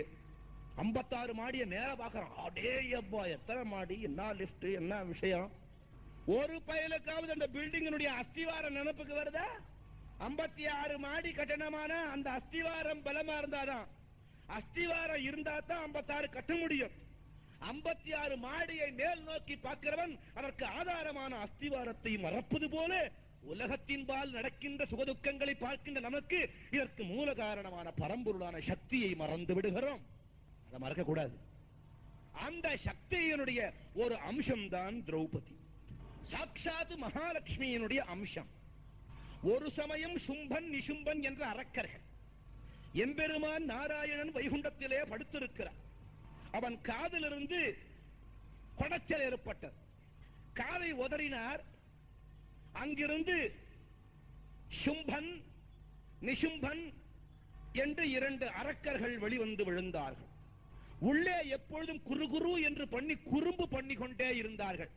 அதனால இந்த காதல உள்ளதுக்கு நம்ம பேரு குறும்பேன்னு பேர் வச்சிருக்கோம். குறும்பே, காது குறும்பேன். ஏன்னா அது குறும்பு பண்ணிக்கிட்டே இருக்கும். இந்த சும்பனும் இந்த நிசும்பனும் நாரணனுடைய காது குறும்பிலிருந்து தோன்றியவர்கள். நாரணனிடத்திலிருந்தே தோன்றிய காரணத்தினாலே அவனை யாராலும் வெல்ல முடியவில்லை. உலகம் முழுதும் அவர்களுடைய ஆதிக்கமே அதிகமாக இருந்தது. நாரணனே நினைத்து பார்க்கின்றான், சிரிக்கின்றான். என்னிடத்திலிருந்தே தோன்றியதனாலே என்னால் கொல்ல முடியாது என்று இல்லை. இருப்பினும் இவர்களை கொல்லுவதற்கு நான் வேண்டாம், தாய் போதும், தாயை வைத்துதான் இவர்களை அடக்க வேண்டும் என்று தீர்மானிக்க தன்னுள்ளே மார்பகத்திலே அகண்டாகாரமாக விளங்கக்கூடிய ஆதிபராசக்தி அந்த லட்சுமியை நினைக்க வெளிவந்தாள். சுவாமி, உன் பிள்ளைகள் 2 ரொம்ப குறும்பா இருக்கு, குறும்பிலிருந்து தோன்றியவர்கள், கொஞ்சம் அடக்கு சுவாமி. என்ன இருந்தாலும் என் பிள்ளைகள் இல்லையா, அதுகள் கட்ட பிள்ளைகளா இருந்தாலும் நான் அடக்க முடியுமா? 2 அறை நீங்களே அறையுங்களேன். இப்படியே அரைஞ்சாக்க அந்த பசங்களுக்கு அப்பனே அடிச்சான் தெரியுமே. மாறு வேஷம் போட்டுக்கோ. உடனே தன்னுடைய முகத்தை குதிரை வடிவமாக மாற்றிக்கொண்டார். அதுதான் ஹயக்ரீவ மூர்த்தி. அந்த ஹயக்ரீவனாக வர அவனுள்ளே புகுந்த அந்த லட்சுமி சக்தியானது இந்த அரக்கர்களை கொன்று நற்கதி கொடுத்தது. அந்த அம்சம் ஒரு திவலையாக பூவுலகிலே விழ திரௌபத மகாராஜன் என்ற ஒரு பெரிய மகாராஜா, அங்கே அவன் யாகம் வளர்த்த அந்த அக்னி பிழம்பிலிருந்து தோன்றியது ஒரு பெண் குழந்தை. அது லட்சுமியினுடைய பூர்ண சக்தி. திரௌபத மகாராஜன் அதை எடுத்து குழந்தையாக வளர்த்துகிறார். திரௌபத மகாராஜனால் வளர்க்கப்பட்ட காரணத்தினாலே அவளுக்கு திரௌபதி என்று பெயர் வைத்தார்கள். இந்த கதை இப்படி இருக்கட்டும். குழந்தையே நாளொரு மேனியும் பொழுதொரு வண்ணமா வளர்த்துண்டு வரான். விளையும் பயிர் முளையிலே என்று அன்று கூறியது போல குழந்தைகள் சின்ன வயசுல அதுகள் எப்படி நடந்து கொள்ளுகிறது என்று பார்த்தால் வருங்காலம் பிற்காலத்திலே இவைகள் எப்படி இருப்பார்கள் என்று தெரிந்து கொள்ளலாம். 4 நாட்களுக்கு முன்னால் பெருமாள் சீனிவாச பெருமாள் ஆலயத்தில் குருஜி பாடிக்கொண்டிருக்கிற போது கூட்டத்திலிருந்து ஒரு குழந்தை, அது என்ன அழகா தாளம் போட்டது தெரியுமா? என் பக்கத்திலேயே 2 ஒரு டிக்கெட் ஒண்ணு அடிச்சுட்டு இருக்கிறது, அதையும் பார்த்தேன். இது அவனை கிள்றான், அவன் இவனை கிள்றான். அதை விட செத்த வயசான குழந்தை, வயசு குறைந்த குழந்தை ஒண்ணு அம்மா மடியிலிருந்து எழுந்து நின்று தாளம் போடுறது. அதை பார்த்த உடனே எனக்கு ஆனந்தம். அந்த பிஞ்சு உள்ளத்திலே இப்படி ஒரு நல்ல ஏதோ ஒரு நல்ல புருஷன் உலகத்துல வந்து பிறந்திருக்கான்னு நான் தெரிஞ்சுக்கின்றேன். உடனே இது நிஜம்தானான்னு கண்டுபிடிக்கிறதுக்காக அப்படி தலையாட்டினேன். அதுவும் தலையாட்டி. சரி, இது பிற்காலத்துல இது ஏதோ 4 பேருக்கு நல்ல சொல்லுவதற்காக பிறந்த ஜீவன். அதை பார்த்து நான் சின்னதிலேயே பார்க்கலாம். அதுபோல இந்த குழந்தை இருக்க திரௌபதி சின்ன வயசுலயே பூஜை அறையை விட்டு வெளியில போகாது. எந்த நேரமும் அரண்மனையில பூஜை அறை, சிங்கப்பூர்ல வாழ்க்கை நடத்தி கொண்டிருக்கிற உங்கள் வீட்டிலேயே அங்கங்க ஒரு பூஜை அறை இருக்குன்னா, உலகத்தையே ஆண்டு வந்திருக்கிற அந்த நாளிலே மன்னாதி மன்னன் திரௌபதி மகாராஜன் நவரத்தினங்களால் இழைக்கப்பட்ட அந்த அரண்மனையிலே பக்தியை தெரிந்து கொண்ட நாளிலே, இறைவனிடத்திலே பூரணமான நம்பிக்கை உள்ள காலத்திலே, இறைவனே திருவவதாரம் எடுத்த அந்த காலத்திலே பூஜை அறைகள் எப்படி இருக்கும் என்று சற்று யோஜனை பண்ணி பார்க்கின்றோம். சுமார் 1500 ஆண்டுகளுக்கு முன்னால் திருமலை நாயக்கனால் செப்பனிடப்பட்ட கோவில் மதுரை மீனாட்சி கோவில். 1500 ஆண்டுகளுக்கு முன்னால் நாயக்க மன்னனால் கட்டப்பட்ட அந்த ஆலயத்தை மதுரைக்கு சென்றவர்கள், இந்தியாவுக்கு சென்றவர்கள் பார்க்காமல் வருவார்களா? அந்த மீனாட்சி ஆலயம் 1500 ஆண்டுகளுக்கு முன்னே அங்கனம் இருக்குமானால், கிருதயுகம், திரேதாயுகம், துவாபர யுகங்களிலே ஆலயங்களோ பூஜை அறைகளோ எப்படி இருக்கும் என்று எண்ணி பாருங்கள். வசதிகள் அதிகம் இல்லாமல், வருமானம் அதிகம் இல்லாமல், வாழ்க்கை தரம் அதிகம் இல்லாமல் இந்த காலத்திலேயே நம்முடைய பூஜை அறைகளை நாம் அழகாக வைத்துக் கொண்டிருக்கிறோமே. சகல வசதிகளும் நிறைந்த அந்த காலத்திலே, கூலிக்கு மாரடிக்காத காலத்திலே மன்னனுடைய இல்லங்களிலே பூஜை அறைகள் எப்படி இருக்கும்? அந்த பூஜை அறையை விட்டு இந்த குழந்தை திரௌபதி வரமாட்டாளாம். திரௌபத மன்னனும் அவன் மனைவியும் பார்த்து பார்த்து மகிழ்வார்கள். இப்படி மகிழ்ந்து கொண்டிருக்கிற பொழுது ஒரு நாள் மகாராணியும் மன்னனும் பேசிக் கொண்டிருக்கிறார்கள் அந்த புறத்திலே தனிமையாக.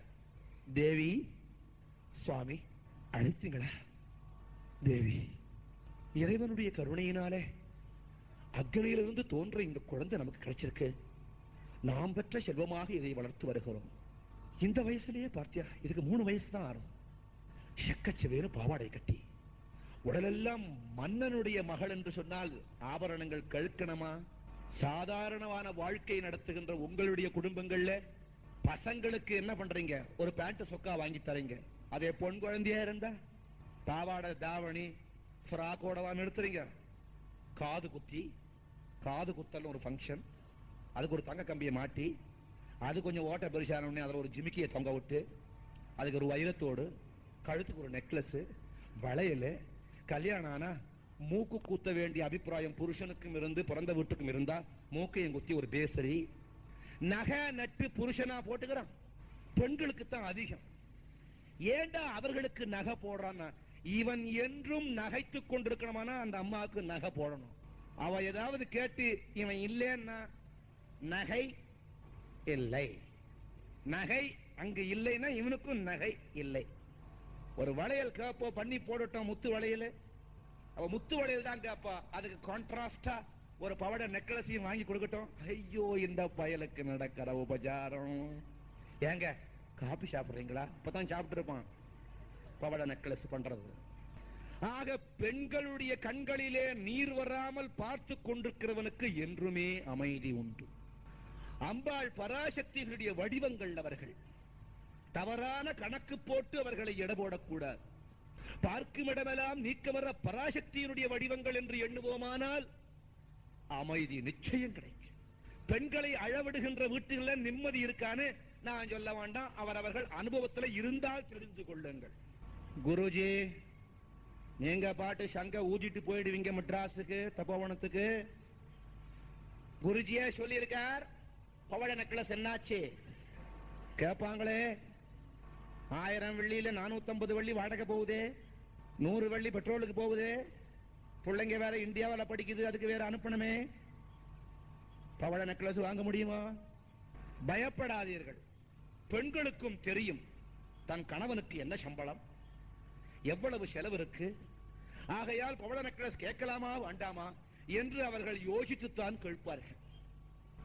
ஆக பட்டு பாவாடையும் உடலெல்லாம் ஆபரணங்கள், சாதாரண உங்க வீட்டு குழந்தைக்கே உடலெல்லாம் ஆபரணங்கள் நீங்கள் போடுவீர்கள் என்றால், மன்னாதி மாமன்னன் திரௌபத மகாராஜன் தன் மகளுக்கு எப்படியெல்லாம் செய்திருப்பான் என்று கொஞ்சம் கற்பனை தான் செய்து பார்ப்போமே. உடலெல்லாம் நகையை போட்டு வைத்திருக்கிறான்.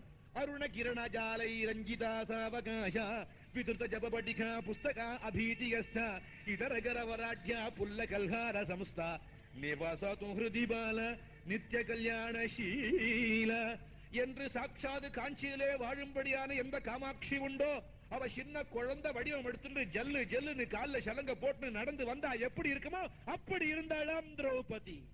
புருஷனும் மனைவியும் பேசிக்கிறார். தேவி, நம்ம குழந்தை திரௌபதி இந்த வயசுலயே இவ்வளவு பக்தியா இருக்கே, அந்த காலத்துல 12 வயதிற்குள் திருமணத்தை முடித்து விடுவார்கள். 7 பிராயம் வந்தாலே கல்யாணம் துவக்கம். 12க்குள் கல்யாணம் ஆயிடும். இப்ப 4, 12 ஆனாலும் சிரமமா இருக்கு.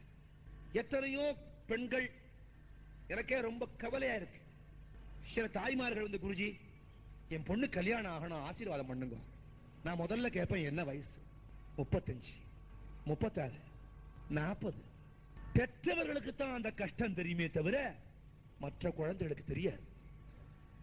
சில பெண்கள் என்ன பண்றாங்க, பல பெண்கள் கல்யாணம் செய்து கொண்டு கஷ்டப்படுவதை பார்த்துவிட்டு எனக்கு கல்யாணமே வேண்டாம் என்கிறார்கள். அவர்கள் சொல்லுவது நியாயம்தான். இருந்தாலும் தாயும் தந்தையும் இருக்கின்றவர்கள் வரையில் அவர்களுக்கு ஆதரவு இருக்கிறது. அதன் பின் யார்? ஒரு பெண்ணு வாழ்க்கையை தனியாக நடத்த முடியுமா? கல்யாணமாகாத ஒரு பெண்ணு 40 வயசு 45 வயசு இருந்ததுன்னா ஊர்ல உள்ளவன் இது யோக்கியமா இருந்தாலும் அவன் வாய் சும்மா இருக்காது. பல குடும்பங்கள்ல பெண்களுக்கு கல்யாணம் பண்ண முடியாம சிரமப்படுறாங்க. பாரதத்துல அதிகம். அப்படி யாராவது பெண்களுக்கு கல்யாணம் பண்ண முடியாம சிரமப்பட்டா குருஜிண்ட வர்றது வழக்கம். குருநாதன் அருளாலே குருஜியே ஒரு பிள்ளைய பார்த்து கற்றா தாலியான்னு மொத்தம் 100-150 ரூபா தான் செலவு. இந்த காலத்துல அப்படி எல்லாம் கல்யாணம் பண்றது கஷ்டம். வரதட்சணைங்கிறான். இவன் அப்பா விட்டு சொத்தா 10 மாசம் பெத்த பொண்ணு அதை நன்னா வளர்த்தி அதை கொண்டு போய் ஒரு மகனிடத்துல ஒப்படைக்கிற போது அந்த காலத்துல எந்த தானம் பண்ணினாலும் தட்சணையோட தான் தானம் பண்ற வழக்கம். அது ஒரு மரபு சம்பிரதாயம் நம்ம இந்து சமயத்துல. என்னைக்கும் குருவாயூருக்கு போனாலும் திருப்பதிக்கு போனாலும் ஒரு வஸ்திரங்களை ஆண்டவனுக்கு கொடுத்தாலும் அது கூட ஒரு 1/4 ரூபாயோ 1/2 ரூபாயோ தட்சணை வைக்கணும். சம்பிரதாயம். ஒரு புனித நீரிலே காவிரியிலயோ கங்கையிலயோ குளிக்க போனா அந்த பூஜாரி சொல்லுவார், ஒரு 10 பைசாவை போடுங்க தண்ணியில, தானம் பண்ணுங்க. அதுபோல இந்த பெண்ணை கன்னிகா தானம் செய்து கொடுப்பார்கள். அந்த கன்னிகா தானம் செய்து கொடுக்கிற பொழுது கன்னியை தானம் செய்யற போது வர்ண தானம் செய்யக்கூடாது என்று அந்த புருஷனுக்கு, அந்த கணவனுக்கு, அந்த மாப்பிளைக்கு அவருக்கு மற்றொரு பெயர் வரன். அந்த வரனுக்கு ஏதோ ஒரு தங்க காசோ வெள்ளி காசோ தட்சணை வைப்பார்கள். பழக்கம். அந்த பழக்கம் மாறி இப்ப வரதட்சணைங்கிறது ஒரு பெரிய சம்பிரதாயமாவே போய்விட்டது. 50,000 வெள்ளி இல்லைன்னா சிங்கப்பூர்ல ஒரு வீடு காம்பவுண்டோட 1.5 லட்சம் ஆச்சு. வரதட்சணைன்னு கேட்டாக்க ஒருவேளை இன்கம் டேக்ஸ் காரன் வந்துட போறான் என்று எங்களுக்கு வரதட்சணை எங்களுக்கு வேண்டாங்க, செலவுக்கு ஒரு 50,000 வெள்ளி கொடுங்க. உதைக்கணும் இவனை. பாரதத்துல குருஜி அடிக்கடி இப்படி சொல்லி சொல்லி பல இளைஞர்கள் வரதட்சணை இல்லாமலே கல்யாணம் செய்து வாழ்க்கையை செப்பனை நடத்தி வருகிறார்கள். இங்க உள்ள இளைஞர்கள் கல்யாணம் பண்ணிக்காம நான் சொல்றேன், வரதட்சணை கேட்காதீங்க. அந்த பெண்ணையே உங்களுக்கு தானமாக கொடுக்கிறார்கள். எத்தனை ஏழை குழந்தைகள், பணக்காரன் வீட்டிலேயே பொண்ணு எடுக்கிறான், ஏழை வீட்டிலேயே பொண்ணு எடுக்கிறான். என்னைக்கையா சமுதாயம் வளர்றது? நிறைய செல்வம் உள்ள வீட்டு பிள்ளையாண்டா ஒரு ஏழை பொண்ணு கல்யாணம் செய்து கொள்ளணும். அப்ப அந்த பெண்ணுக்கும் வாழ்வு கொடுத்த மாதிரி ஆயிற்று. சமத்துவம் வாயில பேசினா போதுமா? அது வழக்கத்தில் வர வேண்டாமா? ஜாதி, இனம், மதம், பேதம் இதை வைத்துக் கொண்டு பார்ப்போமானால் நம்ம பூஜை புனஸ்காரம் இதெல்லாம் வெறும் குப்பை. இந்த பெண் அடக்கம் உள்ளவளா, நல்லவளா, இந்த பையன் நல்லவனா, கெடுதலான பழக்க வழக்கங்கள் இல்லாதவனா என்று பார்த்து தெரிந்து இறைவனிடத்திலே பாரத்தை போட்டு காரியத்தை நடத்த வேணும். அங்க ஏழை பணக்காரன், இவன் உயர்ந்த ஜாதி, இவன் தாழ்ந்த ஜாதி, இந்த ஜாதியில் தான் கொடுக்கணும், அந்த ஜாதியில் தான் கொடுக்கணும். குருஜியை பொறுத்தவரையில் அது விருப்பம் இல்லை. உங்க அபிப்பிராயம் எப்படியோ எனக்கு தெரியாது. ஓதர சங்க ஓதி விட்டு அது என்றைக்காவது வெடியட்டுமே. ஆக இந்த வரதட்சணை என்ற கொடுமை ஒழியணும். ஜாதி மத பேத வித்தியாசம் என்ற அறியாமை ஒழியணும். ஆண்டவனுக்கு ஏதுயா ஜாதி? அவன் என்ன செட்டியாரா, முதலியாரா, நாயுடுவா, பொற்கொல்லனா, ஐயரா, ஐயங்காரா, பாப்பானா? இன்ன ஜாதி என்றே தெரியாத இறைவனை வணங்குகின்ற நாம் ஒருவரை இப்படி அடித்துக் கொண்டோம்னா நம்மை விட மூடர்கள் உலகத்தில் உண்டா? ஆக வசதி படைத்தவர்கள் வசதியற்ற குடும்பத்தில் பெண்ணெடுக்கணும். அப்பதான் உண்மையிலேயே நம்முடைய சமுதாயமானது வளரும். அந்த அளவில் பெண்ணு பிறந்து விட்டா அவர்களுக்கு எவ்வளவு கவலைன்னு பெத்தவங்களுக்கு தெரியுமே தவிர இந்த பிள்ளைங்களுக்கு தெரியாது. ஐயோ, பெண் குழந்தை பிறந்துடுத்தே. பண்டைய காலத்துல அப்படி இருந்தது, இப்ப இல்ல. இப்ப பெண் குழந்தை பிறந்தாலும் துக்கம் இல்ல, பிள்ளை குழந்தை பிறந்தாலும் துக்கம் இல்ல. ஆனா சில வீடுகள்ல பிள்ளை குழந்தை பிறந்தா துக்கப்படுறாங்க, பெண் குழந்தை பிறந்தா படதில்லை. ஏன்னா எங்க போனாலும் பெண்களுக்கு வேலை கிடைச்சு போகுது. இது சம்பாதிச்சு அம்மாவையும் அப்பாவையும் காப்பாற்றுது. இந்த பையன் சம்பாதிக்கிறவர்கள் தான் டேட் மாம் எல்லாம், அப்புறம் கம் ஒண்ணும் கிடையாது.